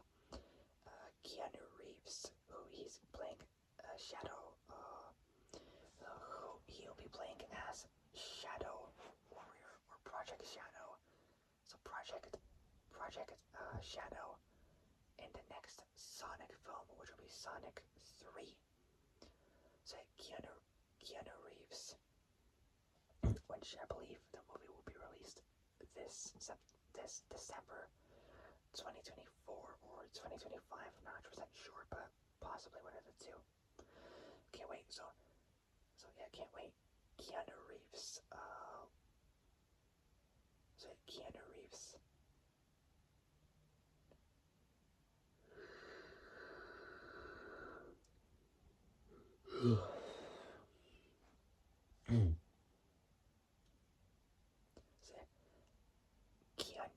Keanu Reeves, who was in the series John Wick, was originally approached to play Ames, having been previously in talks to join the franchise with the role of the Etion director in Hobbs and Shaw, but plans shifted and Alan was contacted about taking over the role while filming Ordinary Angels. 2024. Say 2024. Say 2024. This year, an offer he both considered and accepted once production on the film was halted because of the announcement because of the announcements that the biggest blizzard in Winnipeg's history was coming to the set. Brie Larson was initially hesitant to join another franchise after the Marvel Cinematic Universe or MCU, saying I was scared of what would happen to me by joining Fast and Furious. But what I always come back to is I have to live my life in a way that nobody else has to. So I have to live with myself. So I have to live with myself in a way that nobody else has to. The choices I make, I have to live with, whether I regret them or not. But stated Fast and Furious was her dream franchise. Same as with mine, saying I've been begging to be in this. So I've been begging to be in this. I've been begging to be in this for years. So I've been begging to be in this for years. Being part of something you've watched your whole life, and that you love is an amazing feeling.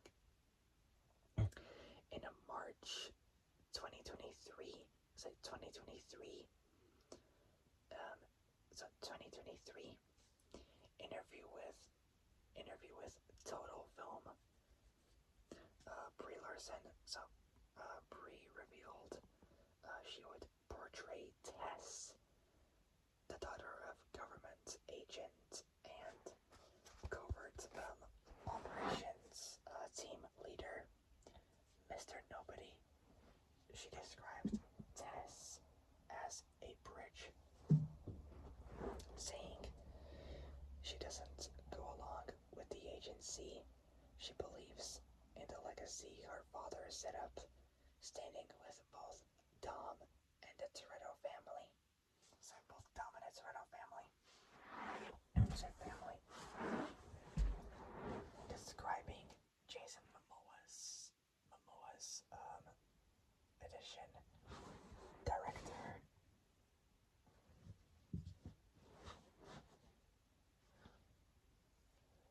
Director Louis Leterrier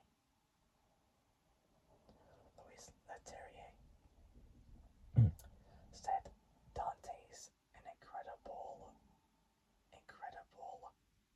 new character. It's 1000% Momoa. So Momoa. While Michelle Rodriguez said Dante's malicious, but he can be playful. It's malicious, but he can be playful. It's like a fresh energy. There's something charming about him. She later labeled Dante as the best male villain, so the best villain in the franchise's history, describing him as revenge with a smirk. Said revenge with a smirk. Said revenge with a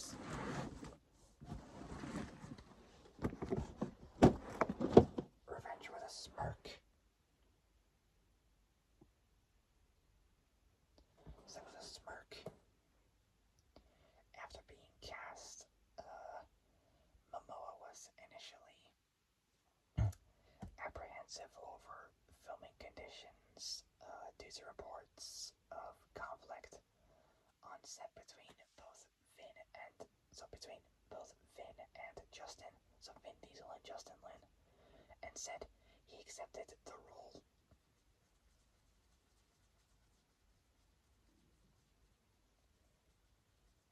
So he said he accepted the role to play against Type in May.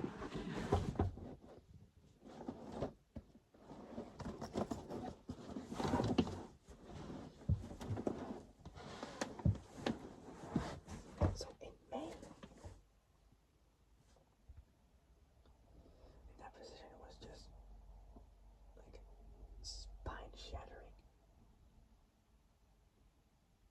So after being cast, Jason Momoa was initially apprehensive over filming conditions due to reports of conflict on set between Diesel and Lin. So between Vin Diesel and Justin Lin, and said he accepted the role to play against Type in May. Rita Moreno was cast as Abuelita Toretto, the grandmother of Dom, Jacob, and Mia, with Louise describing her inclusion as the guiding light that Dom's following. I think Abuelita is his conscience. She's one of the people that keeps him grounded. When your grandmother um, when your grandmother you haven't seen for years gives you a message that becomes guiding for the second part of your life, you listen. In February 2023, 2023 interview with Collider, Collider Moreno's grandson said he pitched for her inclusion in Fast X after he met Vin Diesel at the premiere for West Side Story. It's a West Side Story. 2022, not 2022, not 2022, sorry. 2021, which starred Moreno.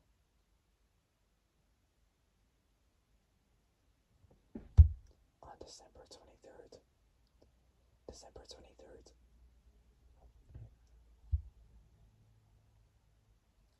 December 23rd, so 2 days, so 1 day before Christmas Eve and 2 days before Christmas Day, so 1 day before Christmas Eve, so 1 day before Christmas Eve and 2 days before Christmas Day, 2022, so on December 23rd, so December 23rd, so 23rd, 2022, it revealed that Gal Gadot, who portrayed Giselle Yashad, so Giselle Yashad, or just Giselle in general, in 3 previous installments. So 3 previous installments.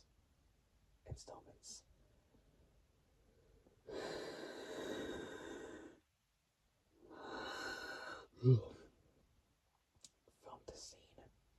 Hold on. So on December 23rd. So December 23rd, 2022, it's revealed that Gal Gadot, who portrayed Giselle Yashad in 3 previous installments, filmed a scene for Fast X. According to social media reports, she appeared in one of the 2 versions of the film, detailed 72 hours, 3 days prior. Say 3 days prior, with further details about the nature of her return undisclosed. Gadot's potential return was mixed. Met with mixed reception by both fans and critics. Some criticized the franchise's history of some criticized the factory, not factors.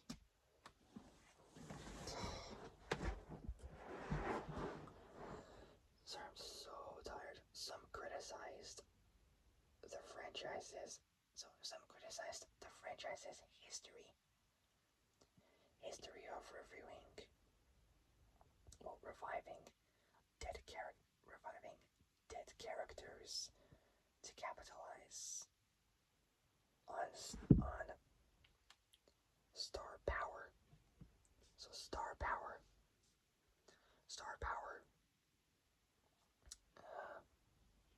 Says star power.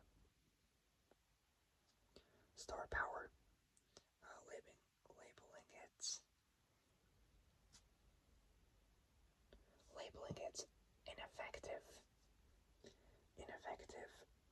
fan service, which negatively impacts the previous installments and the story of the franchise. Others were positive about Gadot's potential return.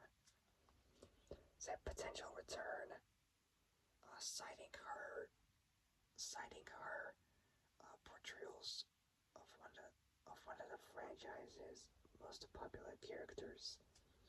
In a February 2023 interview with comic book, Sung King refused to rule out Gadot's character being resurrected in Fast X. As the final cast rolled out, it sparked debate that it could create a story problem for the film. Writing for Screen Rant. Screen Rant. Ryan Northrup. Well, not Northrup, sorry, Northrup. It's like saying the word Northrup, but taking out the C between the letters H and U and replacing it with an R. So Ryan Northup said, with such a large cast,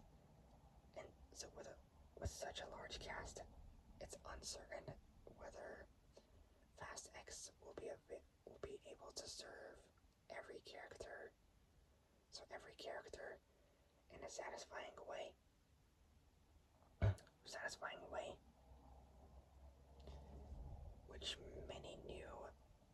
with many new and returning characters. Every arc may not be as fleshed out as if new characters aren't given much screen time or development. It'll be a disappointment. It may be up to the finale to rectify it. A month later, a leaked email from the Hollywood Reporter revealed some crew returned after principal photography had completed to film a button or tag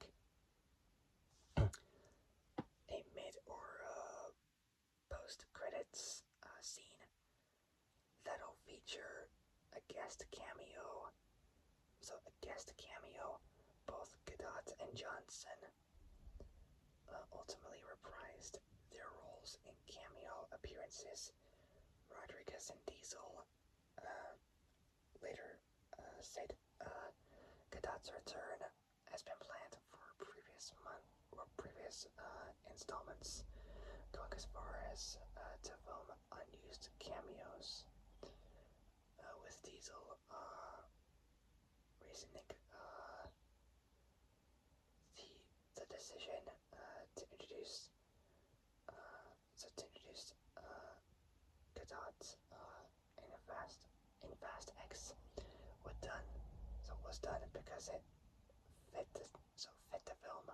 He also said doing tags is tricky, but you want great talent. But at the same time, you have to be very careful to maintain the emotional state of your audience. Several actors who are reported to be reprising their roles from previous films in Fast X did not end up doing so, including Michael Rooker as Buddy, Cardi B as Lisa, Donna Maar as Rico Santos, and Tego Calderon as Tego Leo, respectively, following the release of the film's trailer on February 9th, 2023. So it was early 2023. Louise hinted archival footage featuring Paul Walker. So Paul Walker from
This film jumps back and forth between both the past and the present.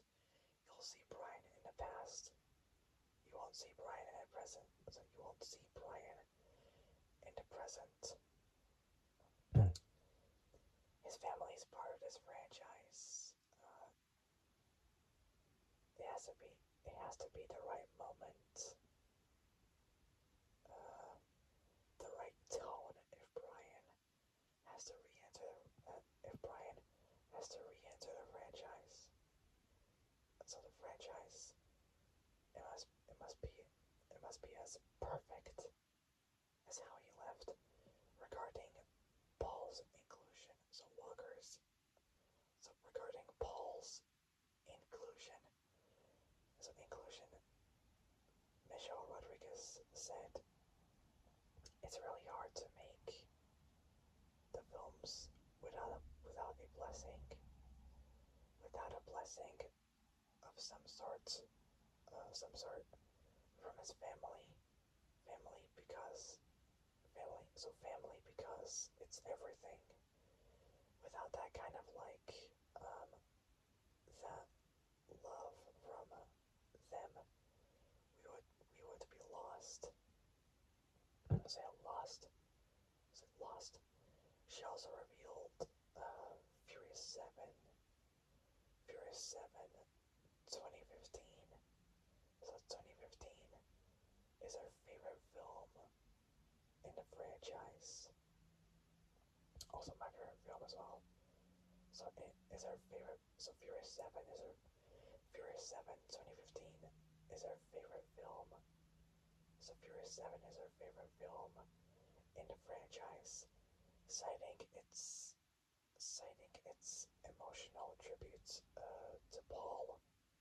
Finn similarly commented on Paul Walker's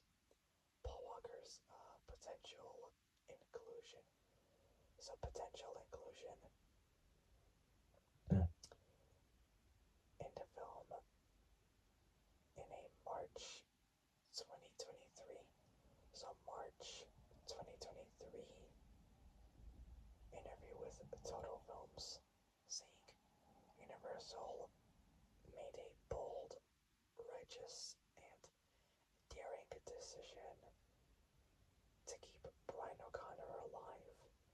I couldn't imagine this saga ending without truly saying goodbye. Saying goodbye to Brian.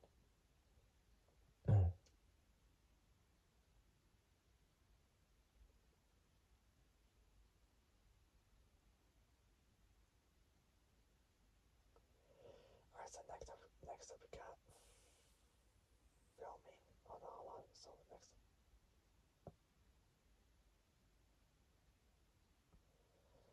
So next up we got is filming, and then we got vehicles, post-production, and music, and then moving on to the next part.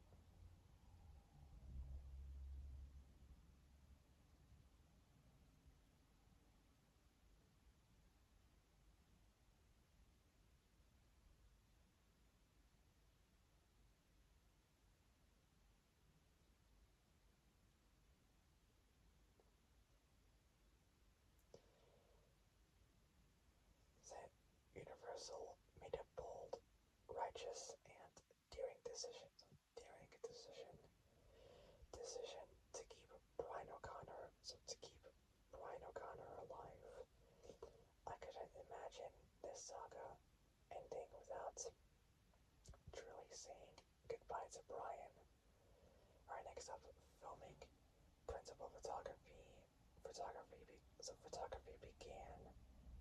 began on April April 21st. April 21st. So April 21st. 2022. So 2022. So 2022. I'm so tired to even talk. So 2022. With the film's title being revealed and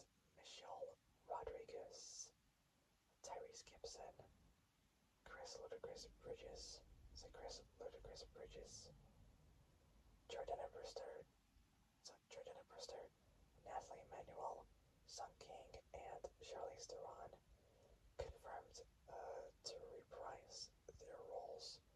According to Vin, an earlier draft excluded Jordana's character Mia, which he overturned. Fast X's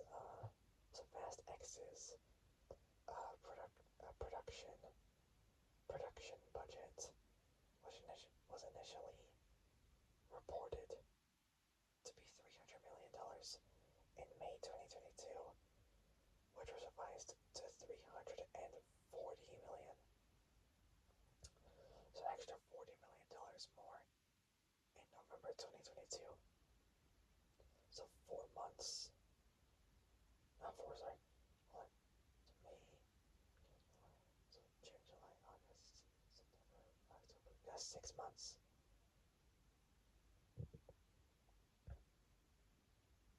Is it Fast X's production? So Fast X's. Hold on, so we're filming. Principal photography began on April 21st, 2021. Not 2021, sorry. 2022. With the film's title being revealed and Michelle Rodriguez, Tyrese Gibson, Chris Ludacris Bridges, Jordana Brewster, Nathalie Emmanuel, Sung King and Charlize Theron confirmed to reprise their roles. According to Vin, an earlier draft excluded Jordana's character, which he overturned. Fast X's production budget was initially reported to be $300 million in May 2022. So in May 2022, which was revised to $340 million. So the difference between those $40 million. That November, the cast was reportedly paid $100 million for their investment, including $20 million for Vin Diesel. Other costs.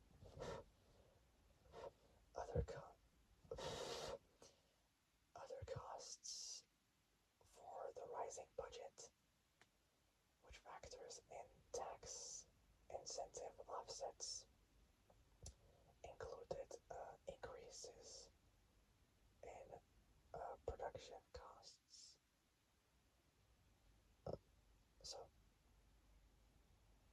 other costs for the rising budget, which factors in tax incentive offsets, included increases in production costs. Production costs caused by global inflation and charges for pandemic testing. Pandemic testing requirements mandated by COVID-19 safety protocols, according to unnamed sources reporting to Radar. Vin reportedly stressed over the increased budget and the creative decisions. In Fast X, sources wrote, Diesel's considered by Universal as simultaneously the greatest star they've had and their biggest headache, and that Vin doesn't let anybody forget how the franchise is important to the whole film industry.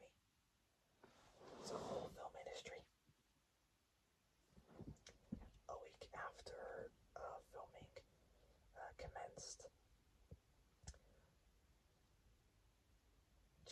decided the film as director due to creative differences. Leaving primary production stalled. However, Justin remained on board as a producer. Later reports alleged that he clashed on set with Finn, who purportedly arrived out of shape, was often late, and didn't remember his lines.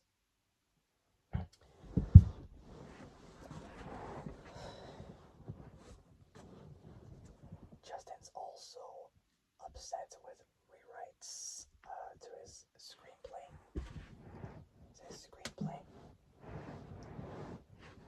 As well as changing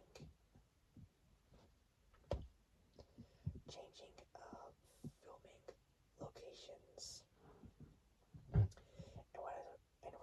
In one of the film's villains having yet to be cast, a disagreement with Finn reportedly escalated to the point it caused Justin to shout, "This movie's not worth my mental health." Justin reportedly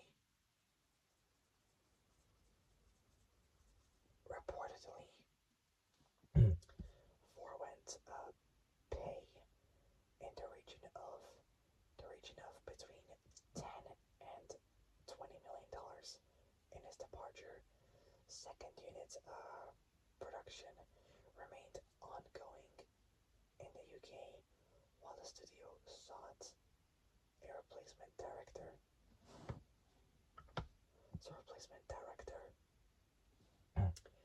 Universal Pictures reportedly spent $1 million a day to pause. So $1 million a day to pause production.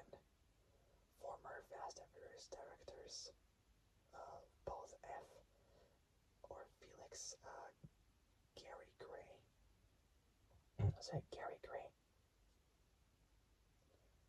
Gary Gray and David Leitch. Can't pronounce it well, but it's spelled L. It's spelled L-E. Leitch. Can't pronounce it well, but it's spelled L-E-I. So L-E-I-T-C-H. So L-E-I-T-C-H, who previously directed Fast 8 and Hobbs and Shaw. So Hobbs and Shaw, respectively, were considered by the studio to replace Justin. However, neither were likely to step in due to their commitments with both Lift and The Fall Guy, both 2024, respectively. Furious 7 director James Wan. So James Wan, who's once considered to direct both The Fate of the Furious 20, who was once considered to direct Fast 8 and F9, but declined due to his straining experience on Furious. Furious 7 was also considered a viable option, but was tied with commitments to Aquaman and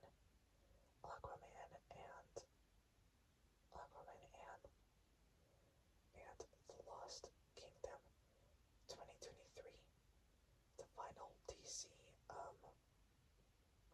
extended universe DCEU film. Variety reported hiring an A-list director wasn't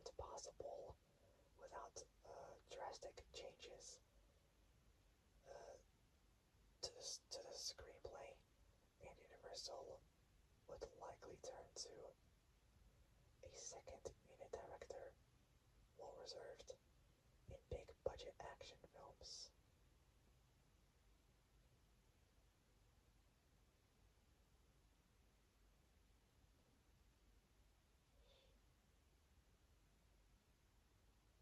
Hold on, so Variety reported um, hiring an A-list.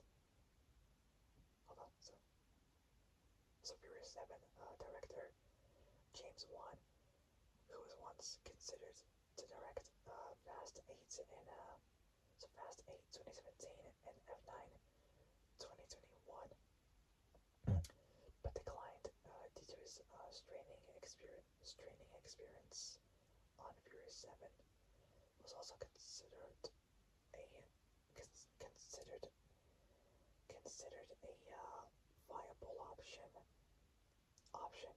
but was tied with commitments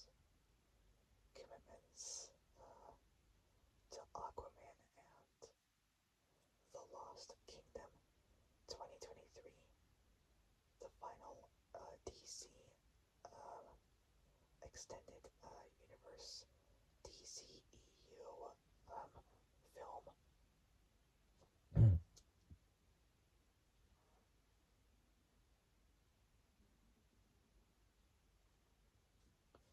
So the final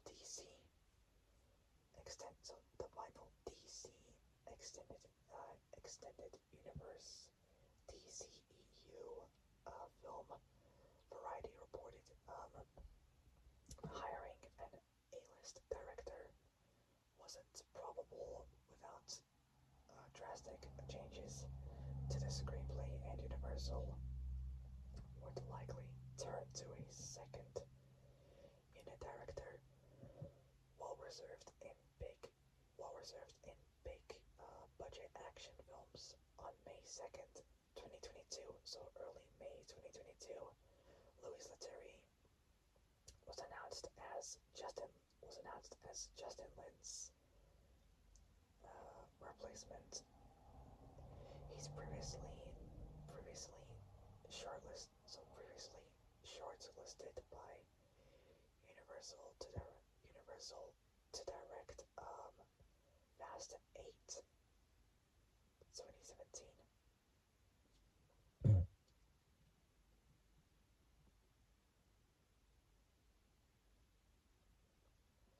Still a lot.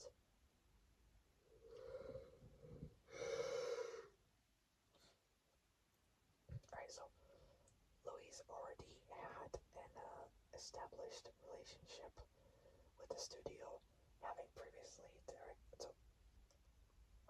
Louis already had an established relationship with the studio, having previously directed the MCU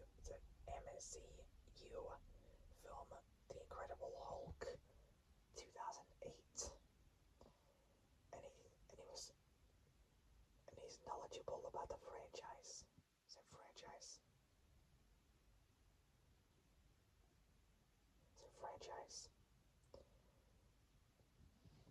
both him and franchise star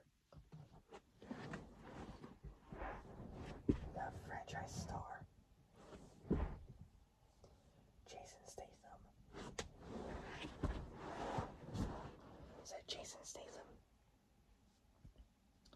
Jason Statham went to watch the original film in Paris in 2001 while on a break from filming The Transporter.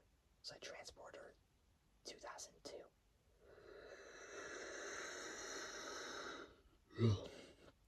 Say The Transporter 2002.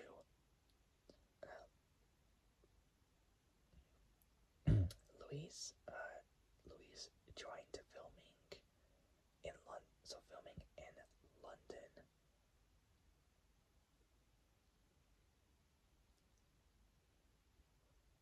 after both scheduling and contractual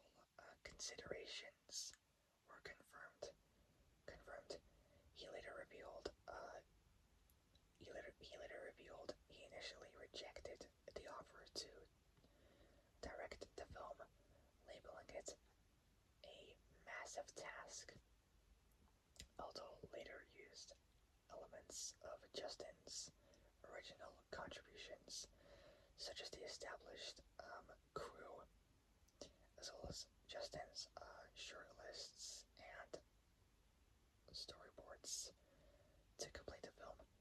Production in London concluded in mid-August, with scenes filmed at Warner Bros. Studio in Leavens, in, in Leavesden, in Wadsford, Hertfordshire. Michelle later revealed a fight sequence between her and Charlize was shot without a principal director, being done while studio negotiations were Leterrier was ongoing.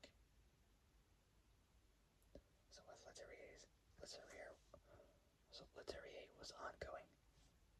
We're ongoing. Sorry. Alan initially thought he would lose the role of Ames upon being informed by producer Jeff Kirstenbaum about the directing change. Bose quickly resumed, reassured by Jeff that he's still cast and that he wouldn't just collaborate with Justin, describing his style for the film. Louis said, "I'm more practical than other directors, and I brought the franchise back to earth," revealing he favored more practical scenes, including a return of racing scenes featuring a vertical quarter mile race, enhanced with visual effects. As opposed to the extensive use of CGI, computer-generated imagery. CGI in the recent installments, like mainly Furious 7, when they had to use CGI for Paul Walker after he passed away.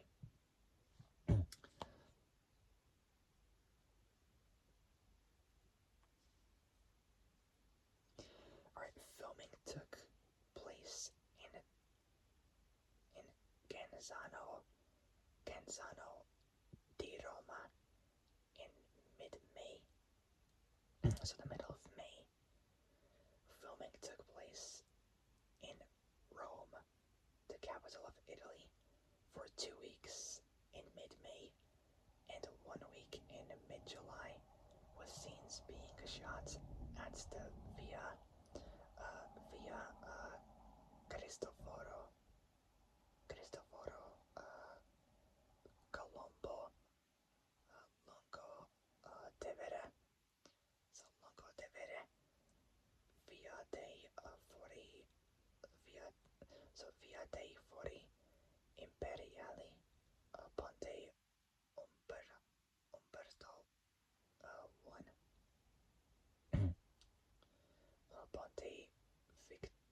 Ponte Vittorio Emanuele II, and the area around the Castel Sant'Angelo and the Spanish Steps.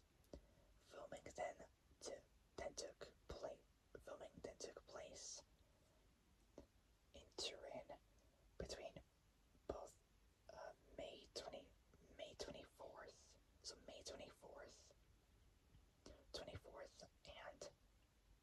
and June 6th, with action sequences filmed at the Piazza Crimea and Corso Fiume, Morazzi del Po, Via Roma, and the Piazza for Marzo.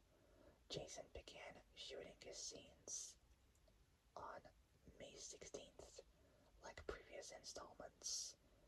Finn supervised writing and design of the film's action sequences, according to unnamed sources. The Hollywood unnamed sources to the Hollywood Reporter. Finn's creative control and frequent last-minute changes. Last-minute changes reflect a process which is like a mosaic that doesn't stop moving, labeling him demanding and a perfectionist. On June 6th, it's reported a stuntman was injured in an accident after being hit by parts of a car after an explosion on July 22nd. July 22nd, in an interview with Deadline Hollywood, while at San Diego Comic Con. So San Diego Comic Con, which is which is an event held annually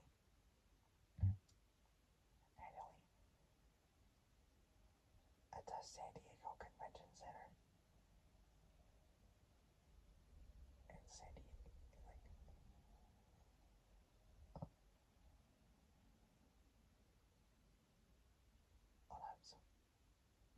So on July 22nd, in an interview with Deadline Hollywood,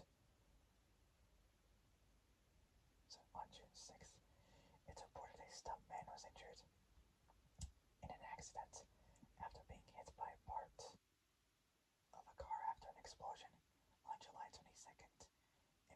On July 22nd, in an interview with Deadline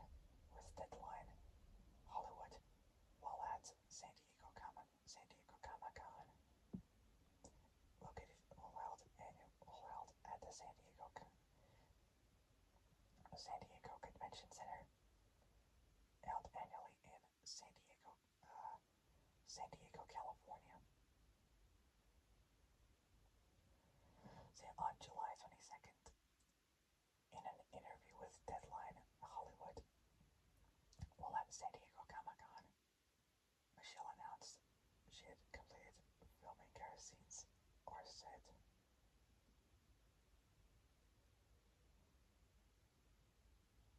On July 22nd, in an interview with Deadline Hollywood, while at San Diego Comic Con, Michelle announced she had completed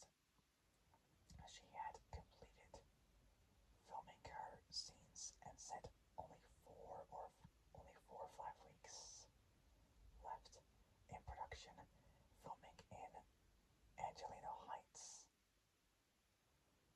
one of the oldest neighborhoods in Los Angeles, situated between neighboring both Chinatown and Echo Park, Los Angeles, California. St. Angelino was filming in Angelino Heights. The location of the Toretto house faced protest from some local residents after production gave notice of the filming of a sequence which would involve simulated energy services simulated emergency services activity, aerial photography, wetting down of streets, and atmospheric smoke. According to those residents, the protest was to raise awareness for road safety education, claiming the franchise caused their neighborhood to become a hotspot for fans to engage in both street racing and other dangerous activity. Filming managed to occur following the protest of August 26th, with other portions. So while the Portugal, such as in Lisbon, Lisbon, uh, Almada, Viseu, and Villarreal. In an interview with Lusa news agency, Consiglio Azevedo, the mayor of Viseu, announced. So, although filming managed to occur following the protest on August 26th, while other portions were filmed in Portugal, such as in Lisbon, um, Almada, Viseu, and Villarreal. In an interview with Lusa news agency,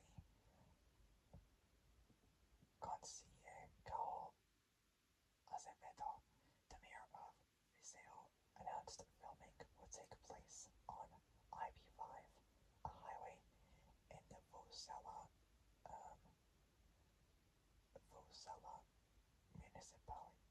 municipality. Allen finished filming his scenes by July 16th and hinted at flying cars in the film, stating, "We're going to take it, to the sky." During filming,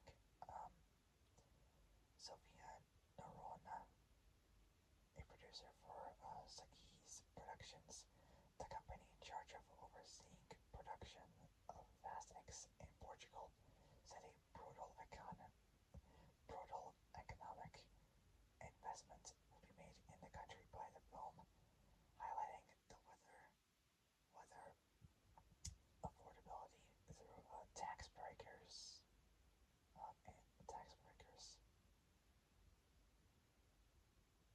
and flexibility of the production. Naron, Narona, Narona, I think, argued investments from firm made the country is almost double the tax incentive. The producing country always benefits. This was echoed during filming in Turin, with its reported. So this was echoed during filming in Turin, which reported the 2-week schedule generated 3.8 million euros, which is 3,800,000 euros for the local economy, coming mainly.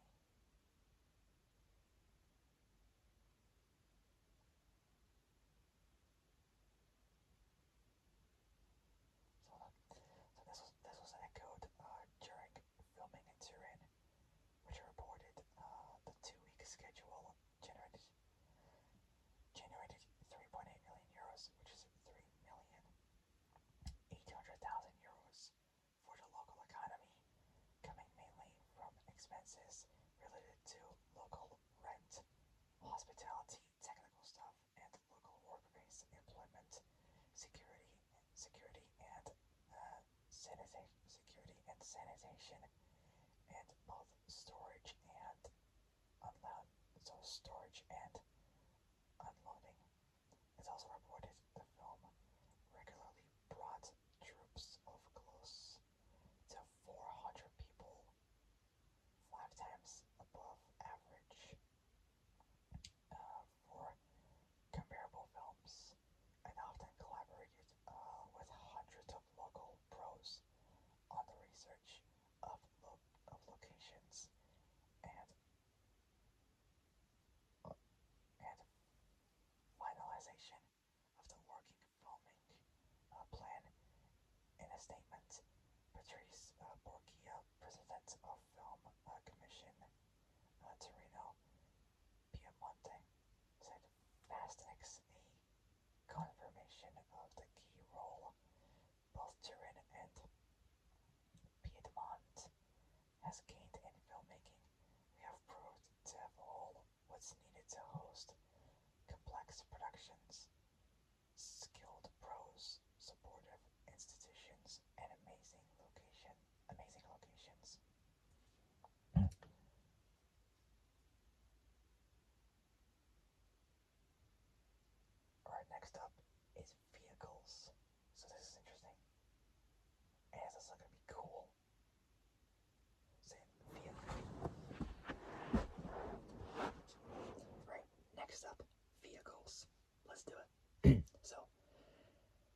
Fast X, Fast X, or Fast 10's the first film in the series to feature electric cars, which leaked set photos featuring the brand new 2024.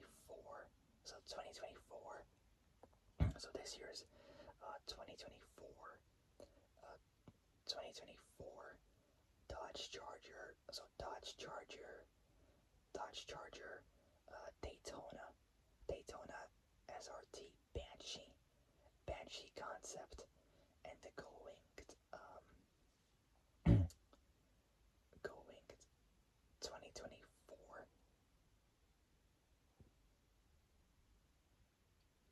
2024 DeLorean Alpha 5. So DeLorean Alpha 5. It's an Alpha 5.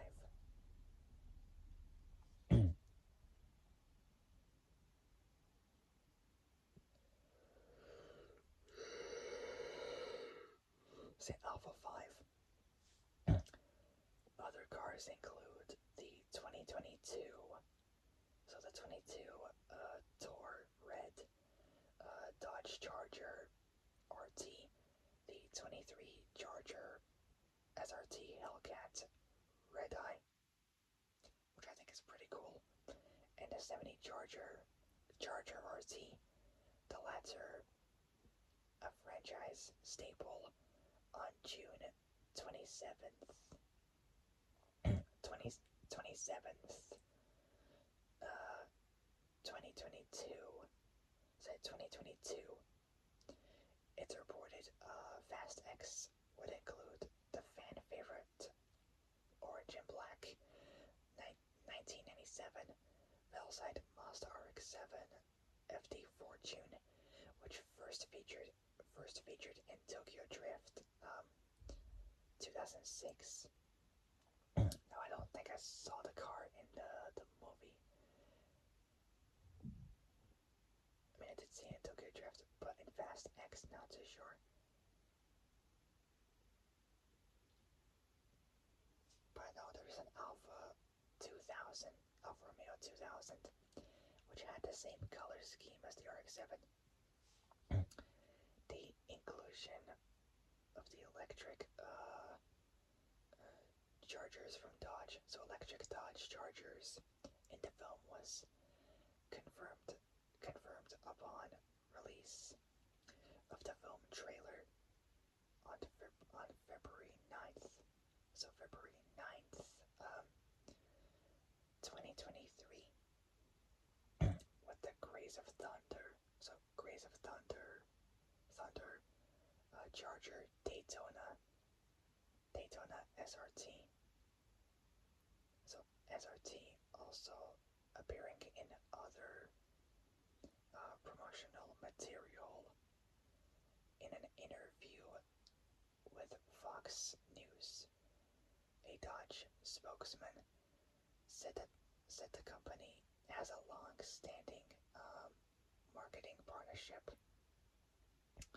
with Fast and Furious, which will continue with Fast X.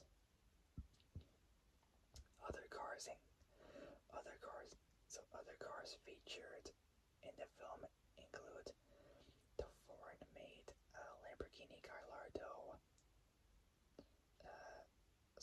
Lamborghini Gallardo, Alfa Romeo 159, which is pretty cool. Nissan Silvia 997 GT3 RS, Pagani, so GT3 RS, Pagani Huayra Tricolore, and the 240Z, as well as the US-made Impala and El Camino Lanco Bearcat armored vehicle, which was a wheeled SWAT vehicle designed for both military and law enforcement use. It's in use by numerous military forces and law enforcement agencies around the world. So a SWAT vehicle, say a Lenco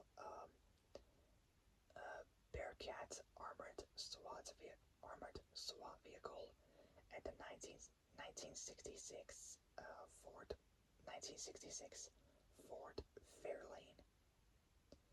Sorry, Ford Fairlane.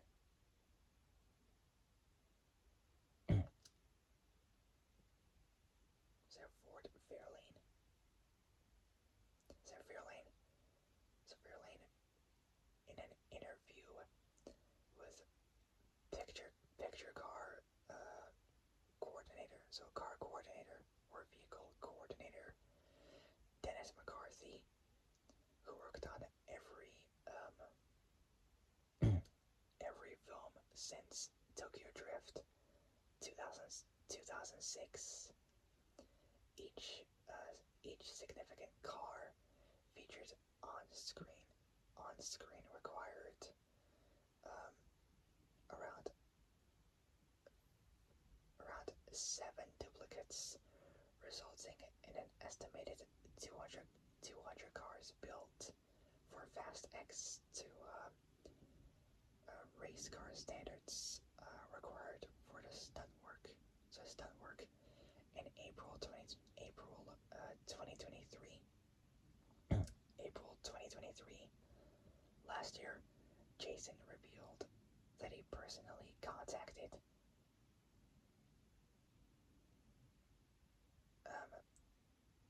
Jochen Zeitz. Can't pronounce it well. His first name is spelled Jochen.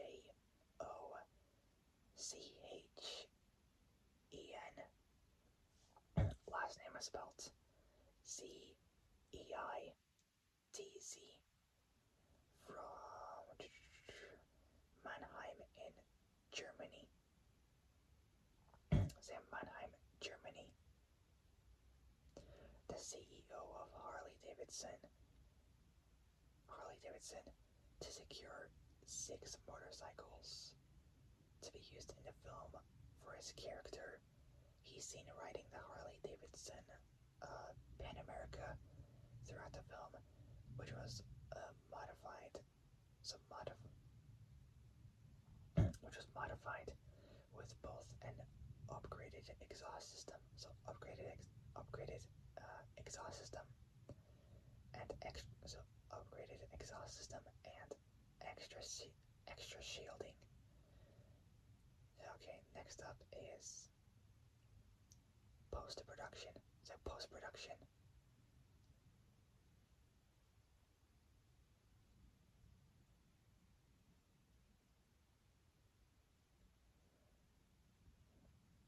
So post-production. So Dylan. So our post-production. Here we go. So both Dylan Highsmith. So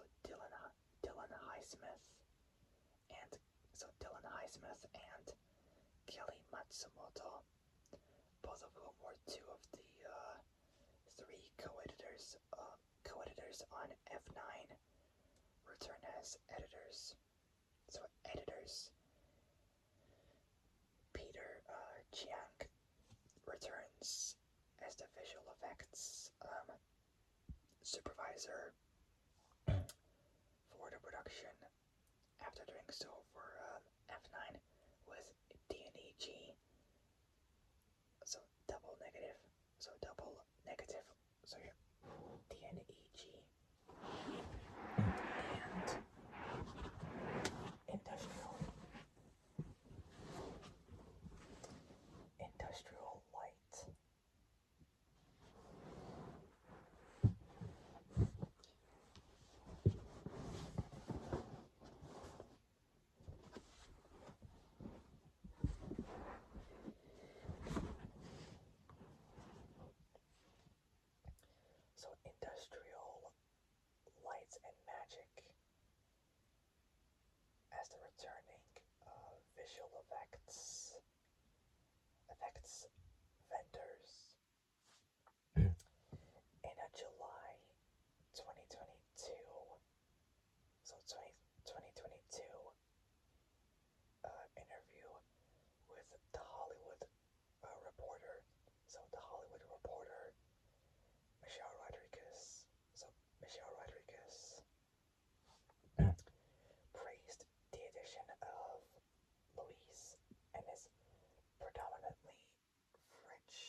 takeover dude. She stated Louise came with all this energy, came with all this um, energy of love from a real fan of the franchise who really wants to take it, places that it hasn't gone before. It reminds you how both beautiful and magical filmmaking is.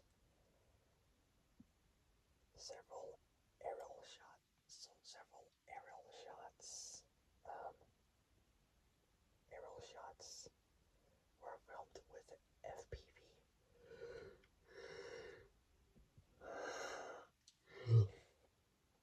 first person view,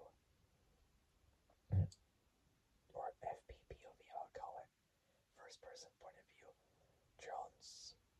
So drones with an attached warp cam,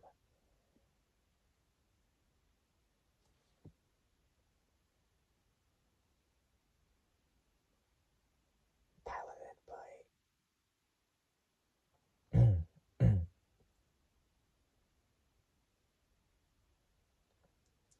piloted by Johnny. Sure. Johnny Shar. I can't pronounce that well, but it's spelled SCHAER.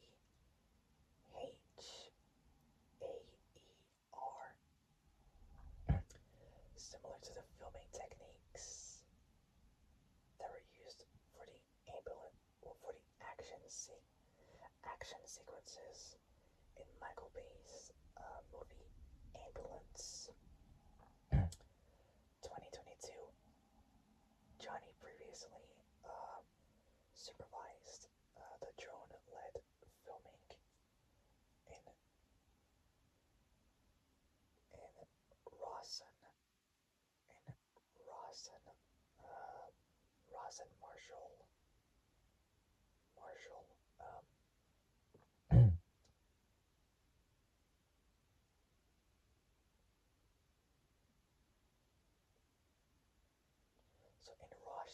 so in Rawson Marshall, Thurber's Red Notice. So Red Notice. 2021, which featured Dwayne Johnson, Ryan Reynolds, and Gal Gadot. So three of them from Fast and Furious. So Ross and Marshall, Thurber's Red Notice, 2021. The filmmakers researched both pre-existing and unused footage of Fast Five through Universal's art travel department, as the film had dailies for alternate takes and different angles. So both alternate takes and different angles. Such footage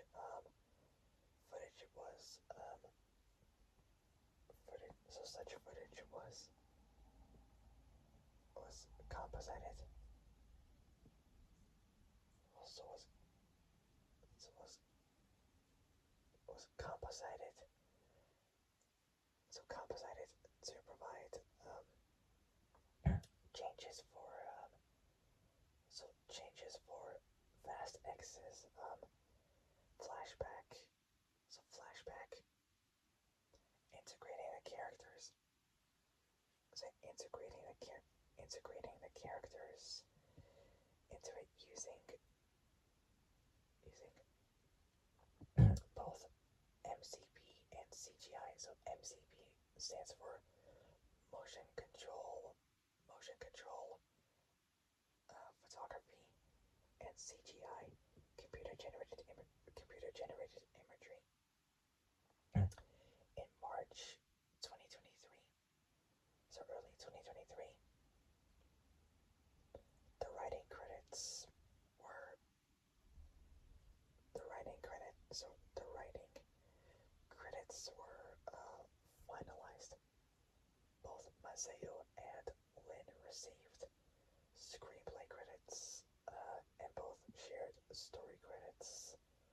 story credits with Zach Dean in May 2023. Say in May 2023. Say 2023. Despite his initial refusal to return to the franchise, it's announced that Johnson would appear as Hobbs in the film's mid-credits scene.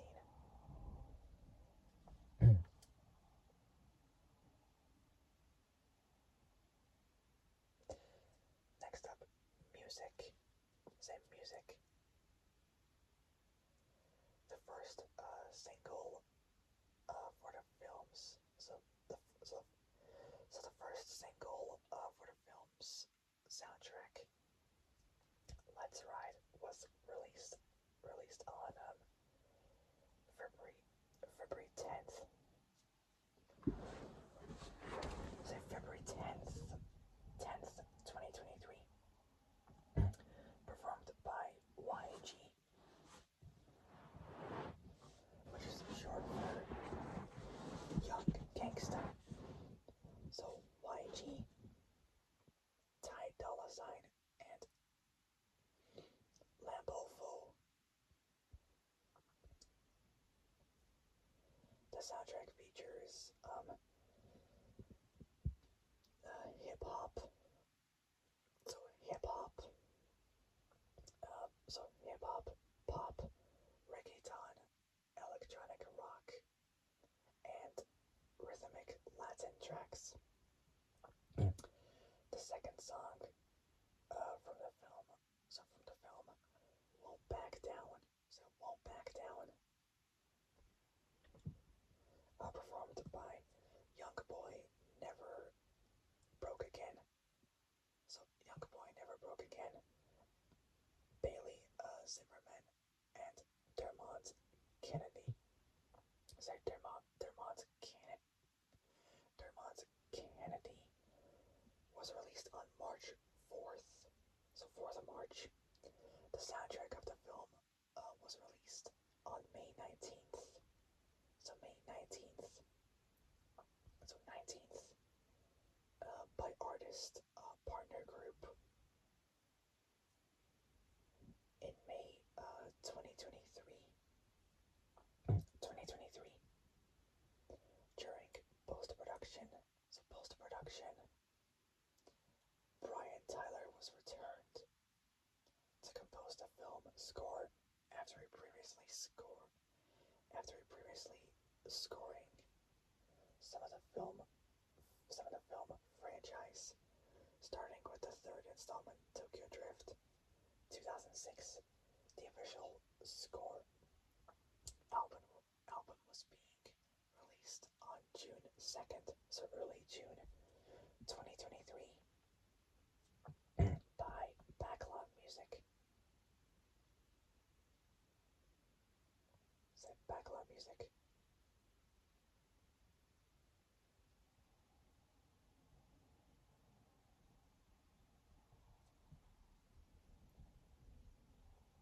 Alright, next up, marketing.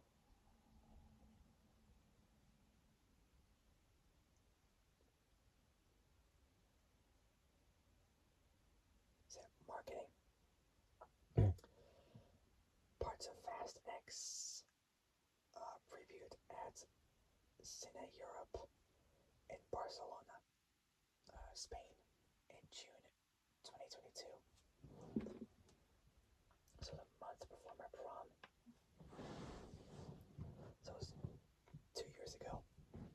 So Parts of Fast X previewed at Cine Europe in Barcelona in June 2022, including a first look at both Jason Momoa and Brie Larson speaking of the film. Universal Pictures International President of Distribution, Veronica Kwan Vandenberg, stated the studio's drive was to continue the the diverse tastes expected from the franchise. At the 2022 Griot Awards, Tyrese Gibson stated he watched the completed film um, on October 20th, 2022. So October 20th, 2022, describing it as crazy with just too much magic, and announced an extended version of the film's trailer would first premiere at um, Super Bowl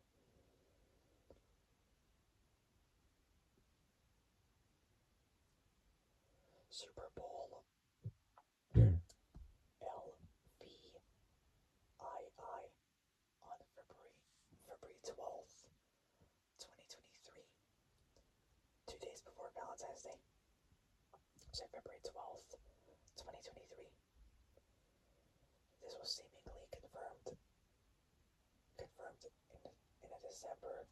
So in a December 2022 social media post by Vin Diesel, who wrote the trailer was less than 2 months away and was made its official in January 2023 post. So at December 2022, that was on my, like, before or after my 17th birthday or something, I don't know. Say January 2023. So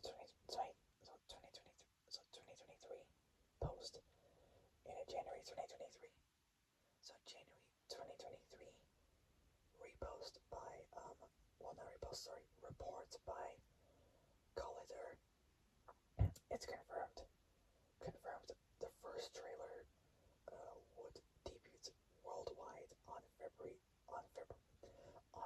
10th, 4 days before Valentine's Day, 2023.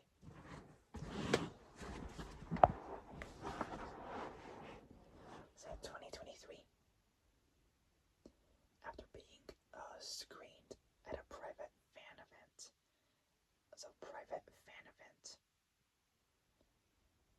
a day prior. It's 3 minutes long.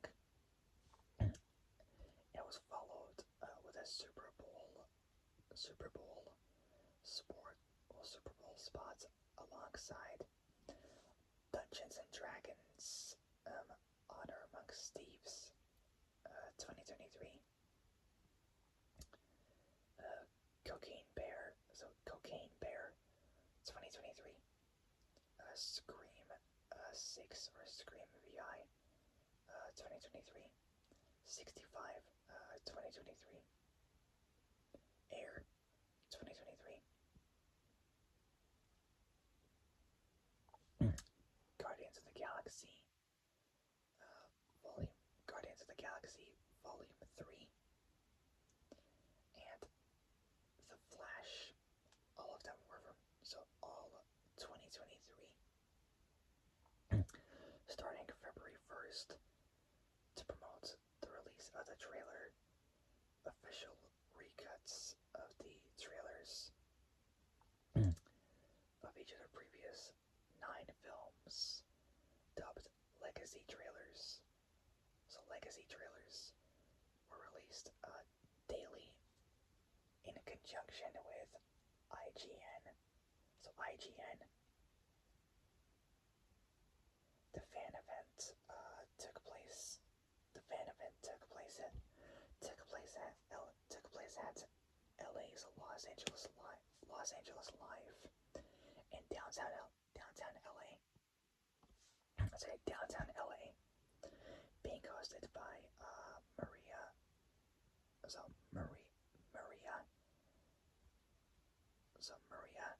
Menounos, and featuring Vin Diesel, Tyrese Gibson, Chris Bridges, and Cody Walker,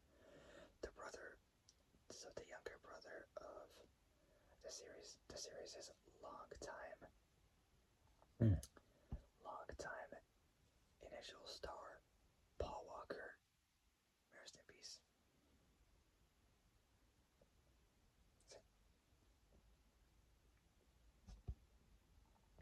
Rest in peace. And Cody Walker, the brother of the series' long time initial star Paul Walker. So Paul Walker. Paul Walker. So Paul Walker. Similar fan.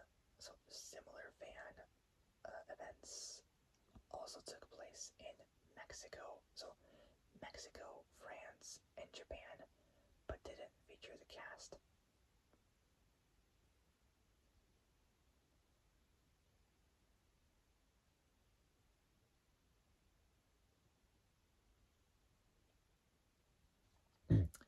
On February 1st, so February 1st, the film's teaser poster, teaser poster was released, depicting Finn alone in the center, bowing his head and clutching a cross between his fists. So fists on a dark to light backdrop, writing for Khalidar Zafayakazi said his positioning depicts an intense prayer with a small amount of light from the cross engulfing his fist, acting as the optimism in the dark. She also said that the relative simplicity of the poster compared to the color explosion for F9 could indicate a grittier storyline in Fast X. So, Kazi wrote the film's The End of the Road begins tagline depicted a new level of intensity and speculated it could refer to the end for some of the franchise's characters. In an analysis by Matt Singer of WBUF, Singer described the poster as somber, noting it as remarkably tense compared to the posters for other entries in the franchise. Stills from the film detailing Momoa, Larson, and Diesel's characters were publicly released on February 9th and was followed by a teaser showcasing the main cast. A day later, the official trailer then released soon after, featuring an orchestral flip of Notorious Thugs by the Notorious Big and Bone Thugs in Harmony from the former's album Life After Death 1997. The trailer is mostly positively received. Writing for GQ, Gentleman's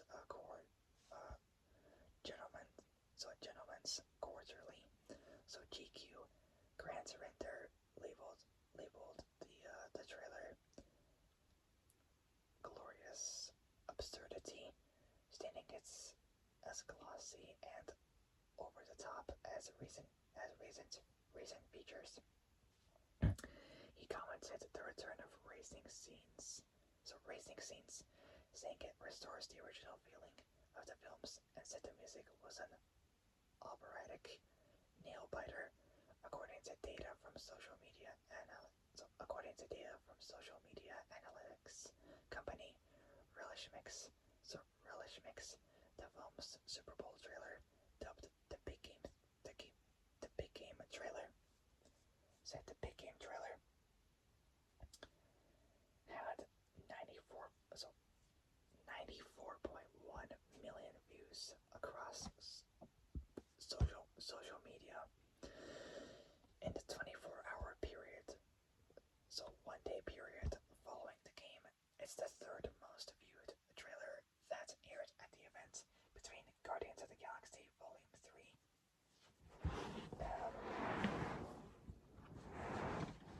So 134.1, so 134.1 million, and The Flash 97.4 million.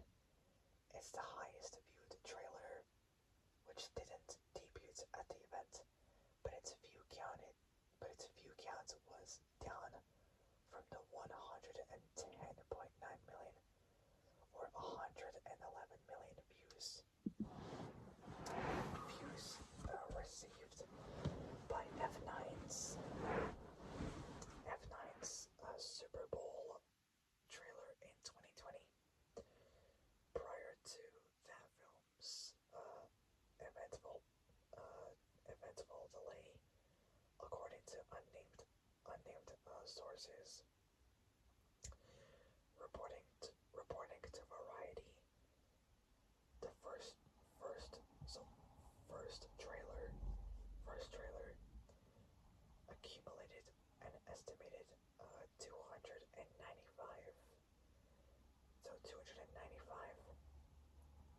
million views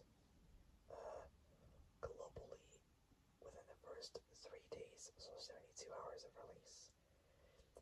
Instagram drove nearly 30% of views, followed by TikTok 25%,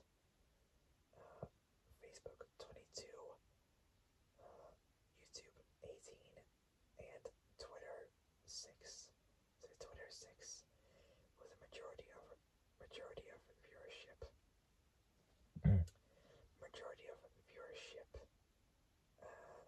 Coming in from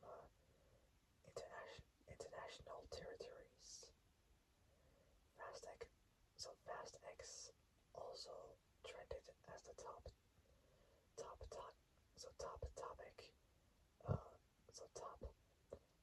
on Twitter in the US immediately after the trailer debut.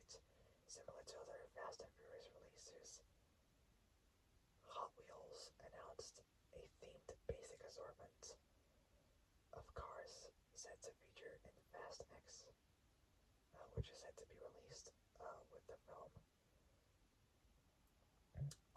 on March 14th. So March 14th,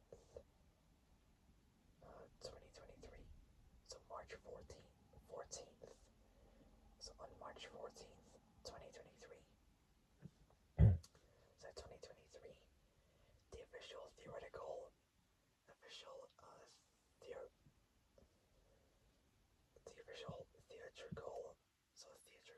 poster was released. Writing for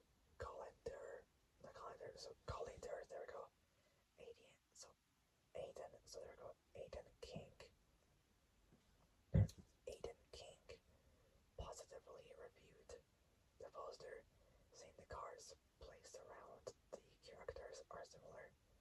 So placed around the cars are similar to a high octane drag race.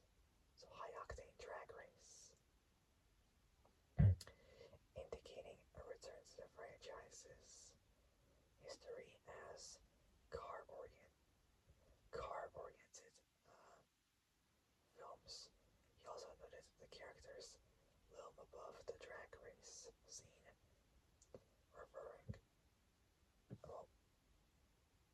referencing the franchise's thematic shift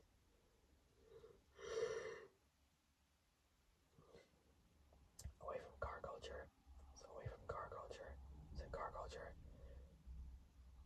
Two featurettes were released, first on March 31st and then on April 7th, 2023.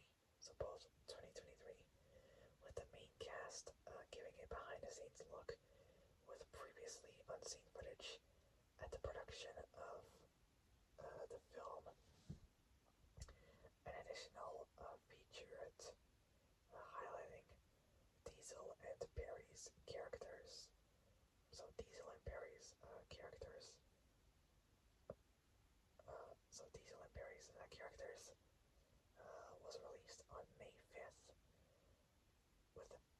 pair, and Leterrier providing commentary. On April 19th, so April 19th, so 19th, the second full length trailer and the film's official synopsis was released. It's generally praised by critics for both its action, and Momoa's presentation on May 2nd, so 2nd of May, a character trailer featuring both Diesel and Rodriguez, titled Fast X Open Road, was released, writing from Slash Film. So Slash Film, Bill Bria described it as reflective. So reflective. The trailer featured elements of Max Richter's on the nature of daylight. So on the nature of daylight, and Dinah Washington's contributions from this bitter earth, with Bria said, lends even more gravitas to the Dom slash Letty. So lends even more gravitas, so the gravity, to the Dom slash Letty highlights reel. He further praised the combination, stating visuals so frivolous and music so achingly earnest, created an exquisite tension. 2 days later, the free-to-play 8-bit style game Fast X Let's Race was launched online. The game features multiple takedown race courses. So takedown race courses set in the film's locations in LA, Rio de Janeiro, and Rome. So LA, Rio de Janeiro, and Rome. Vin and Michelle. So Vin and Michelle then appeared in promotional spots at the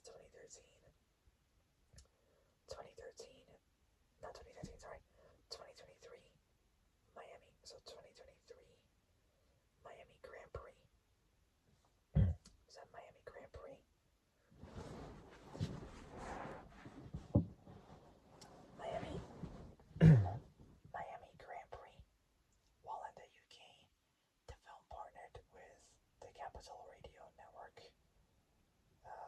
to launch a competition for a listener to win a trip to Rome, so the capital of Italy.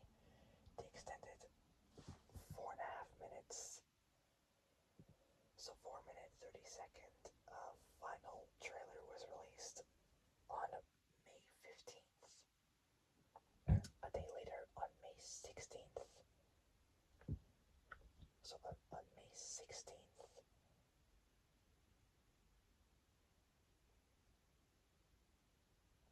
so a Dutch multinational conglomerate corporation, Philips, announced a partnership with Universal Pictures in the Philippines, where one could win tickets alongside purchases of an Evnia. So it's spelled EV. So E, so EV, so EVN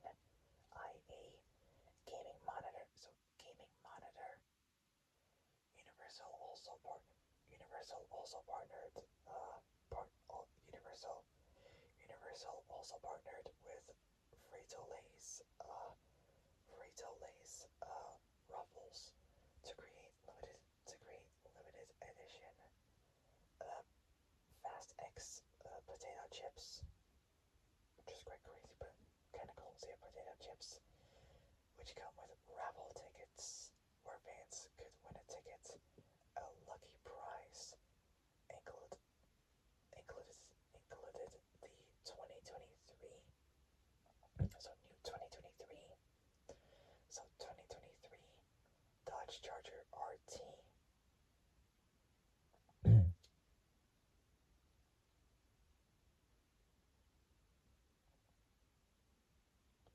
Alright, next up, release. So it's not much on this list. So, Theoretical Fast X premiered on May 12th. So May 12th at the Colosseum in Rome. It's initially scheduled for release on April 2nd. April 2nd. April 2nd, 2021. But was postponed to April 7th, 2023. So April 7th, 2023. So it was postponed to April 7th, 2023. So 2023. And finally, May 19th. So 19th. These shifts were reportedly made in response to the COVID-19 lockdown, well, to the COVID-19 pandemic, which led to F9's eventual postponement to June 2021.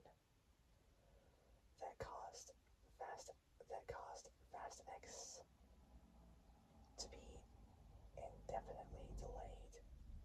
It's widely released in IMAX and other premium large formats, including ScreenX.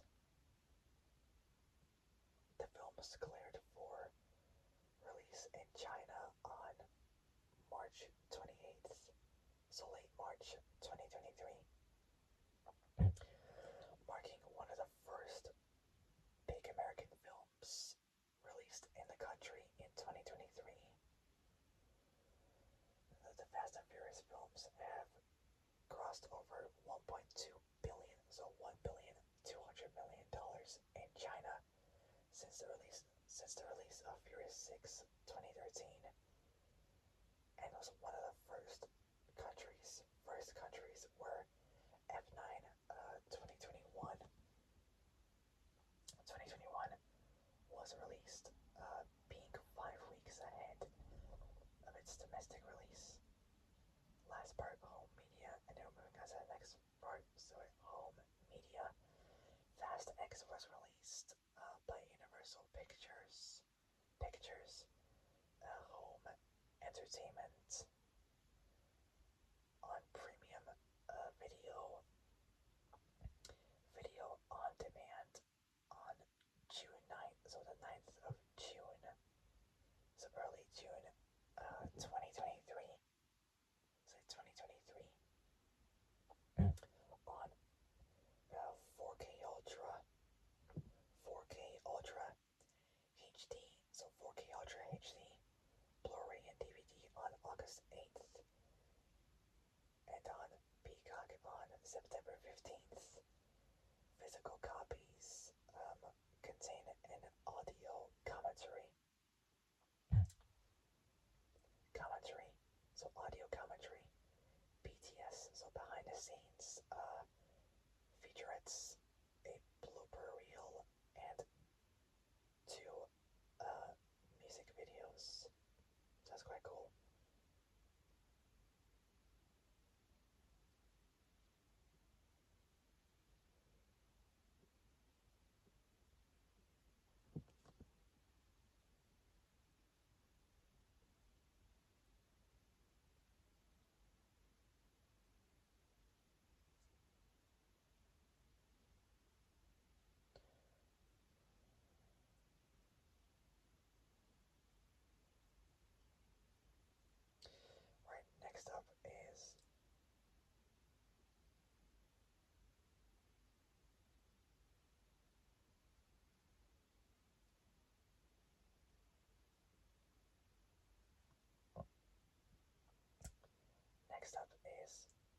reception.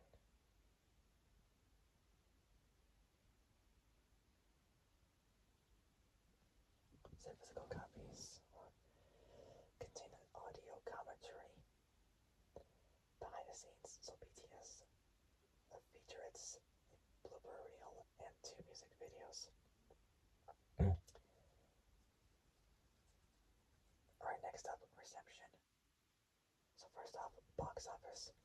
Fast X has crossed 146.1 million, so 146,100,000 in both the US and Canada. So US and Canada. So US and Canada. So US and Canada. And 500.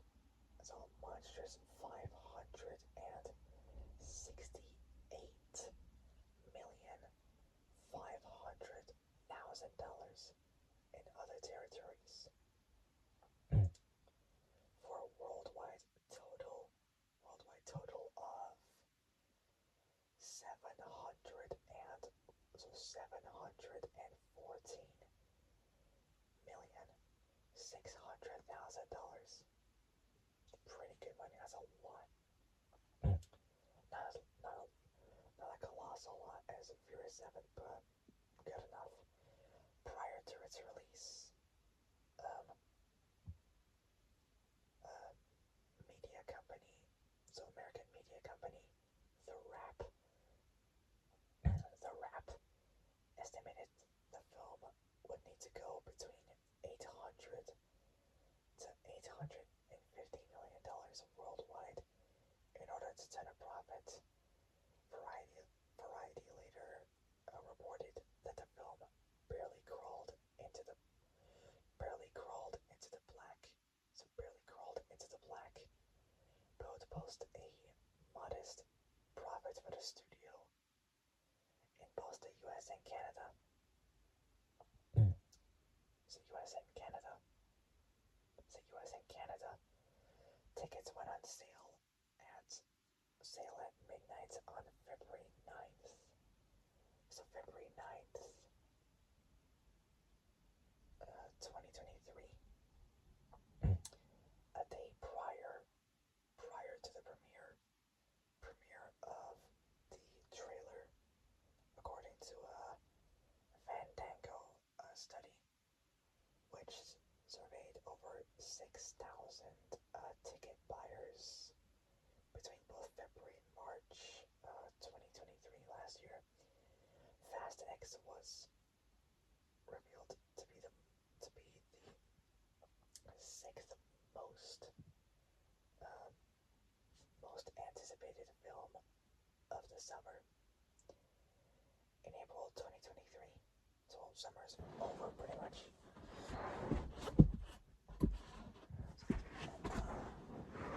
Autumn or winter's heading our way, so gotta be prepared for that.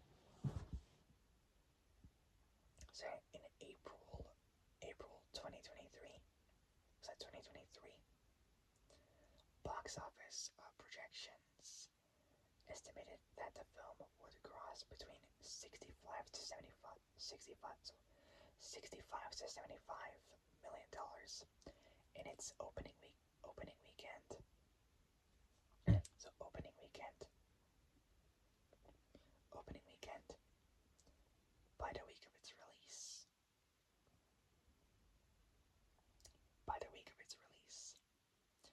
Estimates had been lowered to $60 million. The film made $28 million. So the film made $28 million on its first day, including $7.5 million. So $7.5 million from Thursday previews. It went on to debuts to $67 million. So $67 million for 4,046 theaters. Topping the box office, writing for The Wrap, Jeremy Foster predicted that Fast X less profitable than some of its predecessors, citing the film's sudden increased overall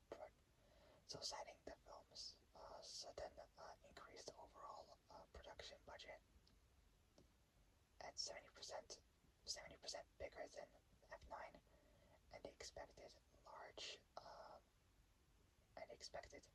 large marketing budget. In its second weekend, the film made $23 million. So the film made $23 million, dropping 66%.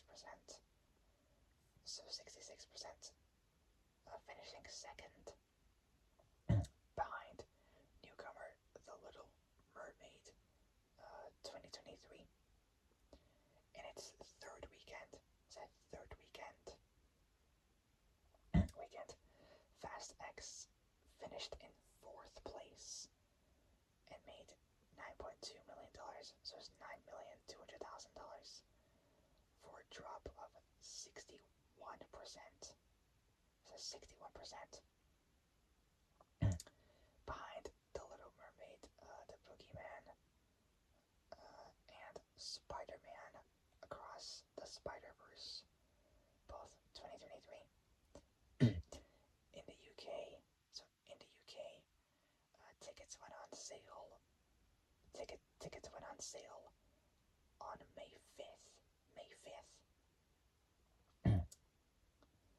The film was projected.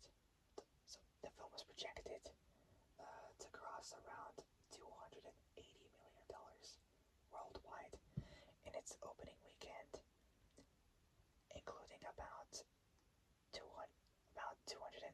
million from 84 countries. So 84 countries. Like its domestic debuts, the film ended up slightly outperforming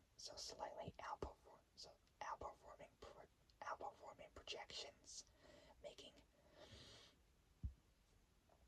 $252 million. So 252,700,000 internationally, and a total of $320 million. So $320 million.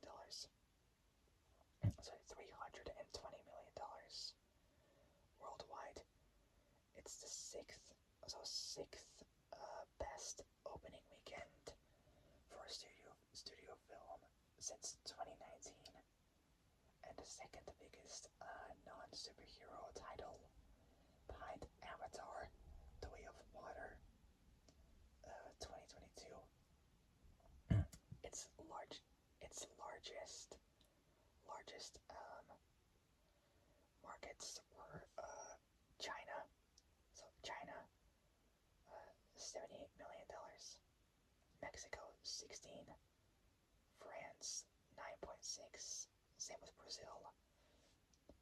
The film set records for the highest opening weekend release for a foreign film in Pakistan. So foreign film in Pakistan with 19.98 krona, or Pakistani rupee, which is around 701,000. So $701,052.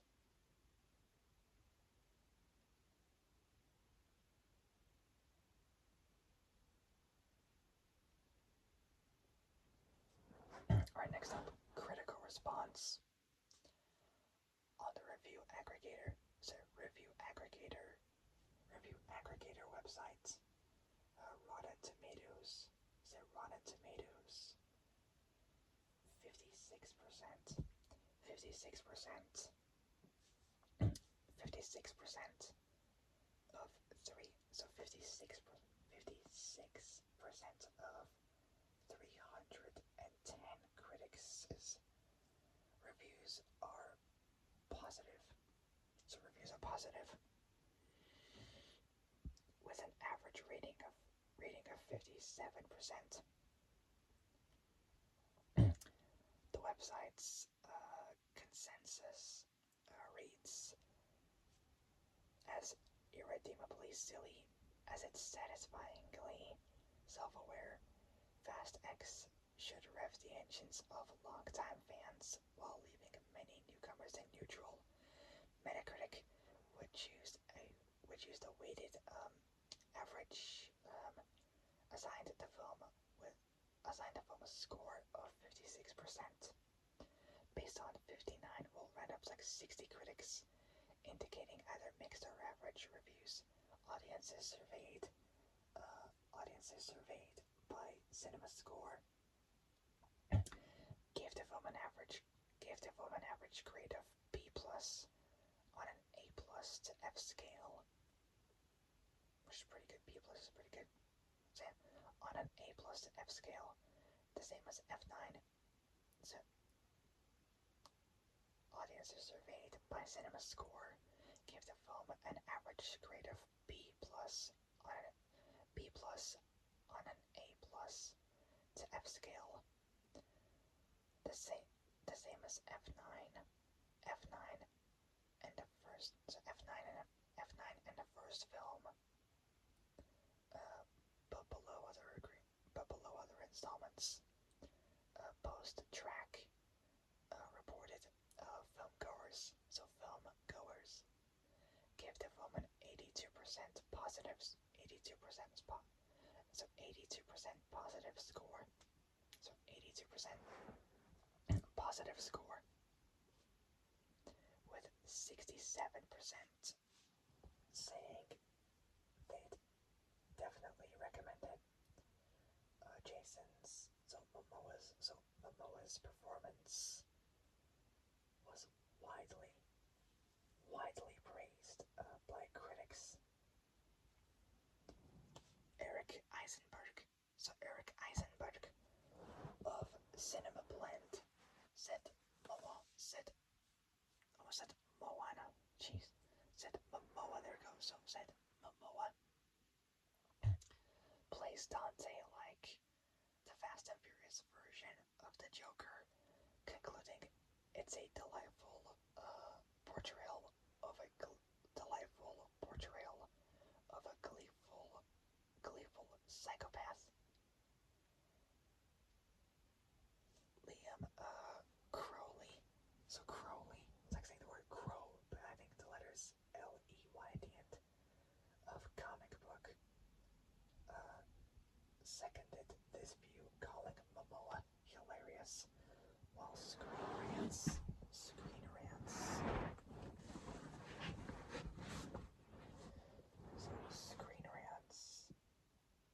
Joseph Deckelmeyer said Jason brings magic to a performance which oozes charisma. In a mixed review, Brian Truitt of USA Today said USA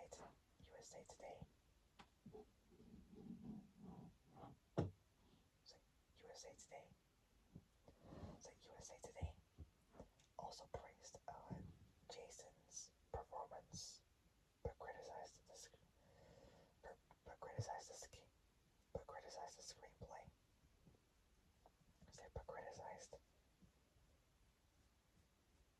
screenplay. Saying laws of physics are pummeled at length, as all logic is shot out of a cannon with its bizarre character choices and decisions. The Chicago Sun-Times says Richard Roper gave the film 50% and was more critical of Momoa's performance writing. He goes across more of a preening performance art, sociopathic clown than a truly meaningful villain. Clarice Laurie of the Independent said that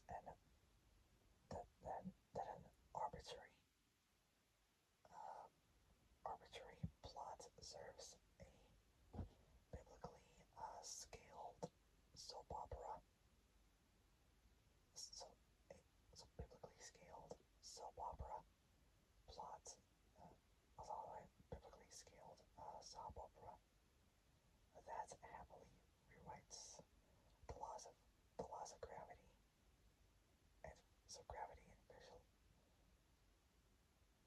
and physiology. So gravity and physiology to put a smile on its audience's faces and praised the cast performances, namely namely Momoa.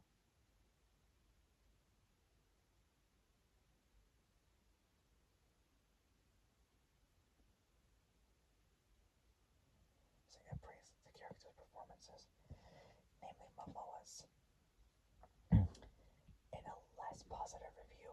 So less positive review.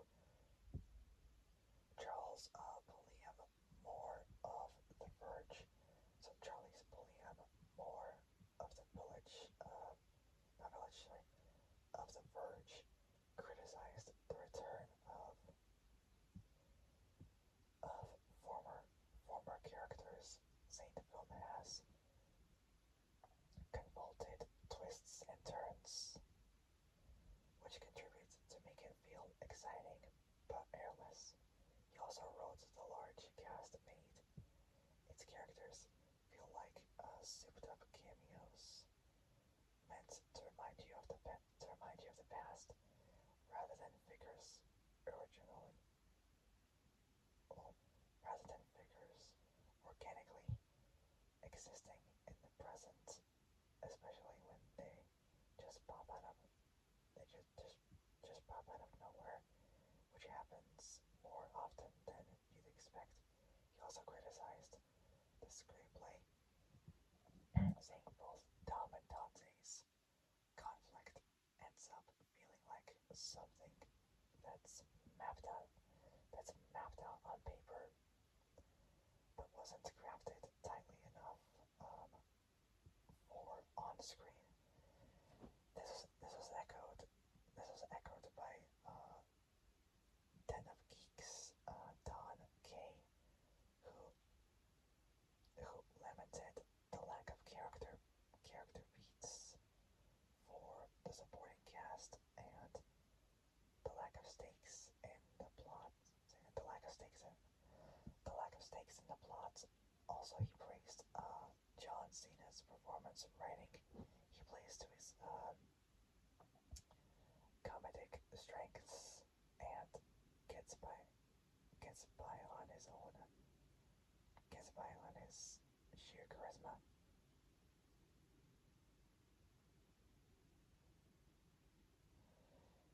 Alison Wilmore of Vulture criticized Luis's direction, writing the film plays like it was made by an AI versed in existing films, but not quite up to spinning out something coherent itself, and caused its plot deliriously unwinding. She also criticized its cast.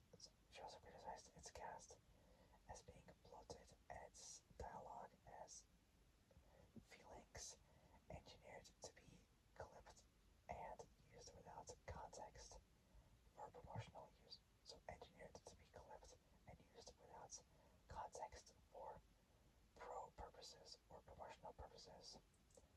Concluding, watching Fast X feels like sustaining a head injury. Writing for Slant, Greg Newson criticized the acting performances and cinematography, calling it overly lit with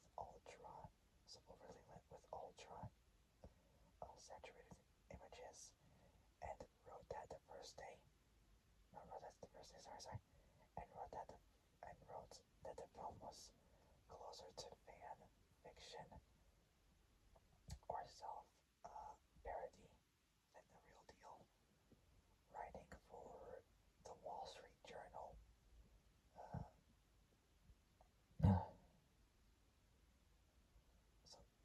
so writing for uh, the Wall Street Journal, Kyle Smith. So Kyle Smith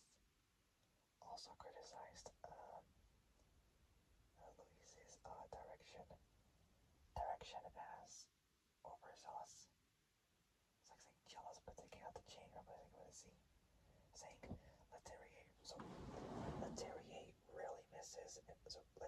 really misses an opportunity to shred the storyline to end up with confetti, serving ridiculous action scenes that require much narrative corner cutting. So corner cutting in a scathing review, uh, GameSpot's um, GameSpot's Phil Owen said the film possesses blurry backgrounds and weird close-up shots, negatively comparing it to low negatively comparing it to low budget films, and called the editing distractingly frenetic. He also said the storyline just rehashed plot, just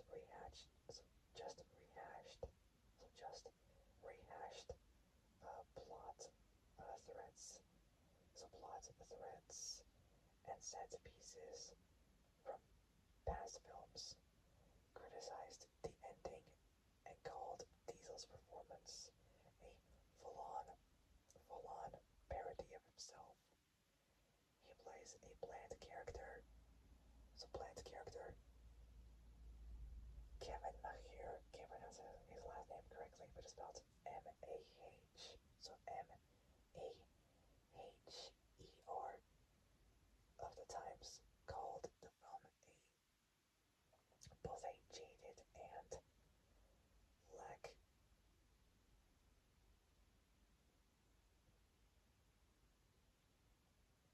jaded and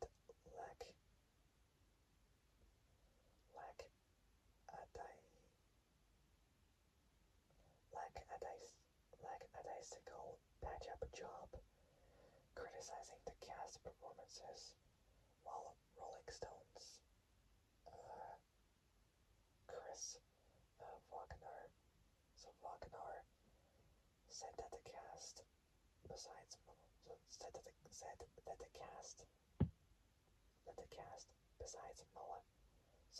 besides Momoa, mailed their performances in, and called the first uninspiring writing. Fast X feels like it's written by a software program. Our last part is accolades, and then we're going to the final pieces. So accolades. Fast X was nominated. So Fast X was nominated. Nominated.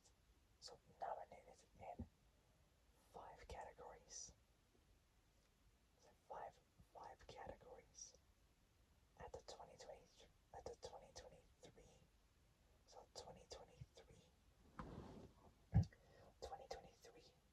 So 2023 Golden Trailer Awards, Legacy Ride, Transit for Best Action,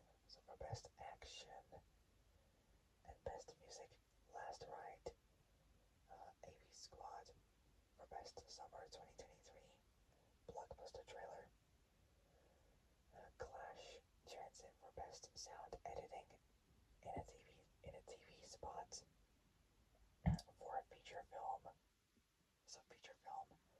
and Ensemble Shoot. Ensemble Shoot, A.K.A. Squad for Best Action slash Thriller Trailer Bite for a feature film. It won Best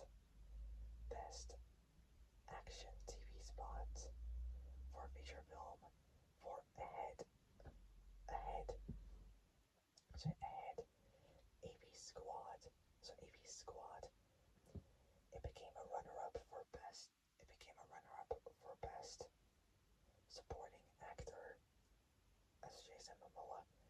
received a nomination for Best Stunts at the sixth Hollywood Critics Association Association mid-season film awards. The film garnered nominations. So nominations for best music. So best music supervision of best music supervision film and best soundtrack album at the 14th Hollywood Music and Media Awards, at the 51st Saturn Awards. Fast X received nominations for Best Action or Adventure Film and Best Editing.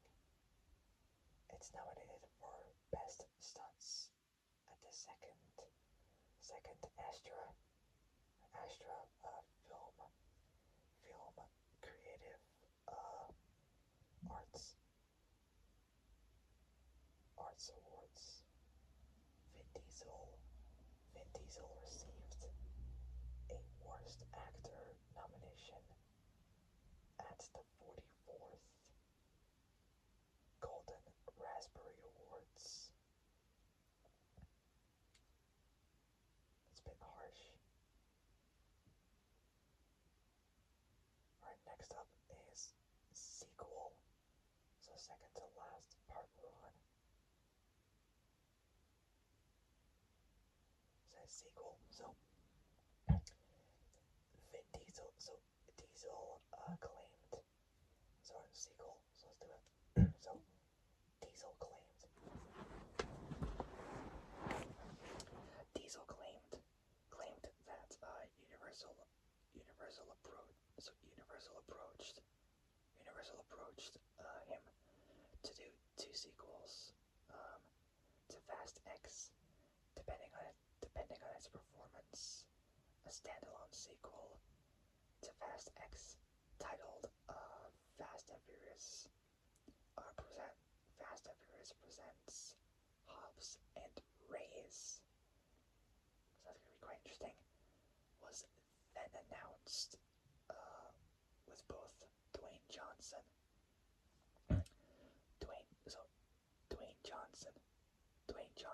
and Jason Momoa. So Jason Momoa set to star Louise Leterrier.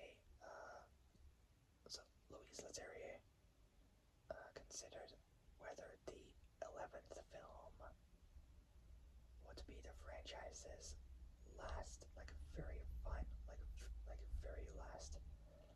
final installment.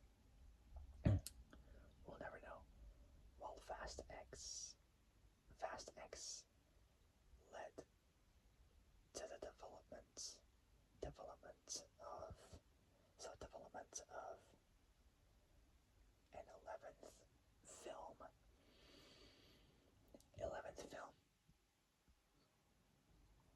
Say 11th film.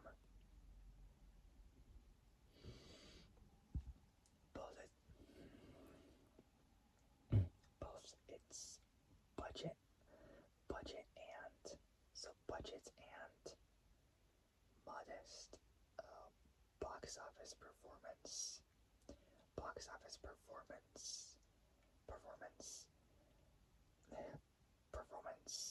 meant that the project's continuation would serve as a finale.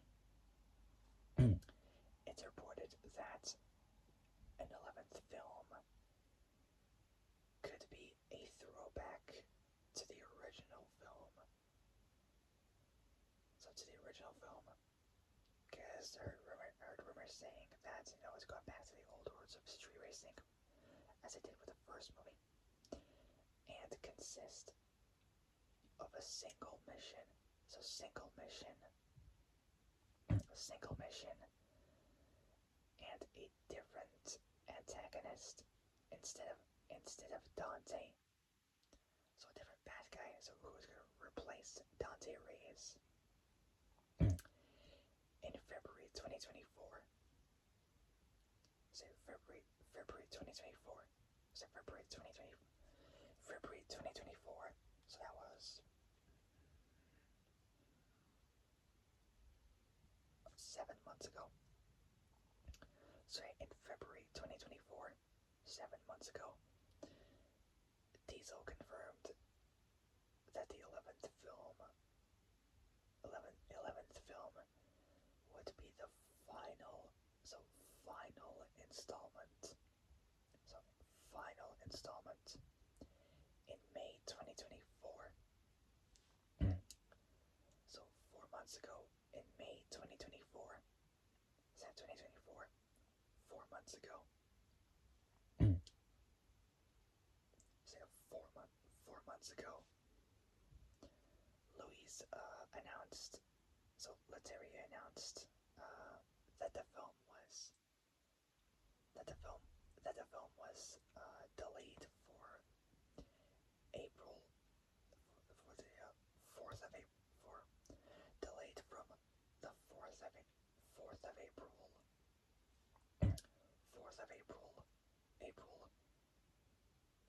2025. So that's next year.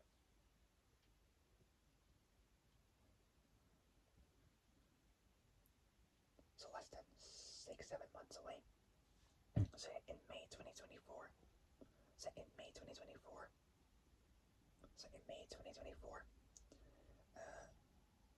Leterrier announced that the film was delayed from April 4th. So April 4th. So April 4th, 2025. So 2025 to an unspecified date in 2026. Alright, last part is notes. And that now marks the end of the franchise. So notes. Let's finish this. So, Justin Lin. So like 6 parts of it. So first, Justin Lin, the film's original director, left production. So left production in April 2022. So 2022, after a week through principal photography, due to creative differences. Leterrier. So creative differences. Leterrier took over directing duties in May. Justin remained credited as both writer and producer, as depicted in Fast 5 2011 and Fast 5 2011 and F9 2021. A surveillance computer program, capable of tracking people using anything connected to a digital network, which is God's Eye, introduced in both Fury 7. So Fury 7.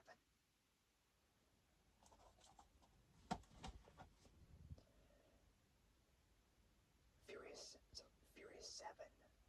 So Fury 7 2015. So Fury 7 2015. So 2015. And later reappeared in The Fate of the Furious, A.K.A. Fast and Furious 8 or Fast 8 or F8 2017.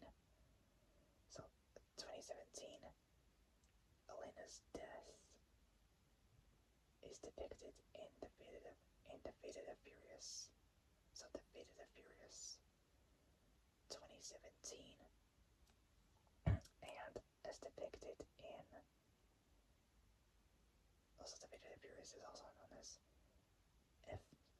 Fast 8 2017. Last part, as depicted in Furious 6. So Furious 6 2013. That's right, 2013. Whoa! Yeah! Let's go! Finally! Whoa! Wow, and that is finally it. So we're finally done with this. Oh, wow.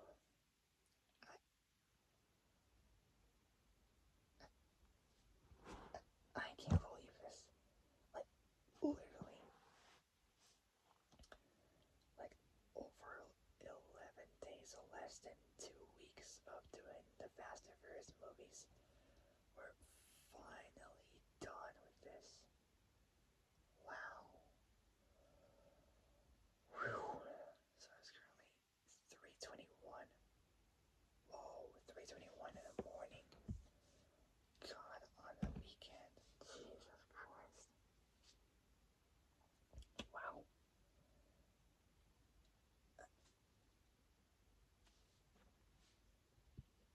I honestly can't believe this. I literally, after so long with this, we're finally done. Wow. That is amazing. That's amazing. So let's see, like over a week of doing this, we're finally done with this. So, thank God. Alright, so that's gonna wrap it up for tonight. So, if you guys liked this video, like and subscribe. Comment down below what you guys think. Hit the notification bell and hit all so you're alerted to when I make brand new uploads. Alright, so for my next video, I will be doing more driving laws because I gotta get those done. And after that, I'll see what I can do.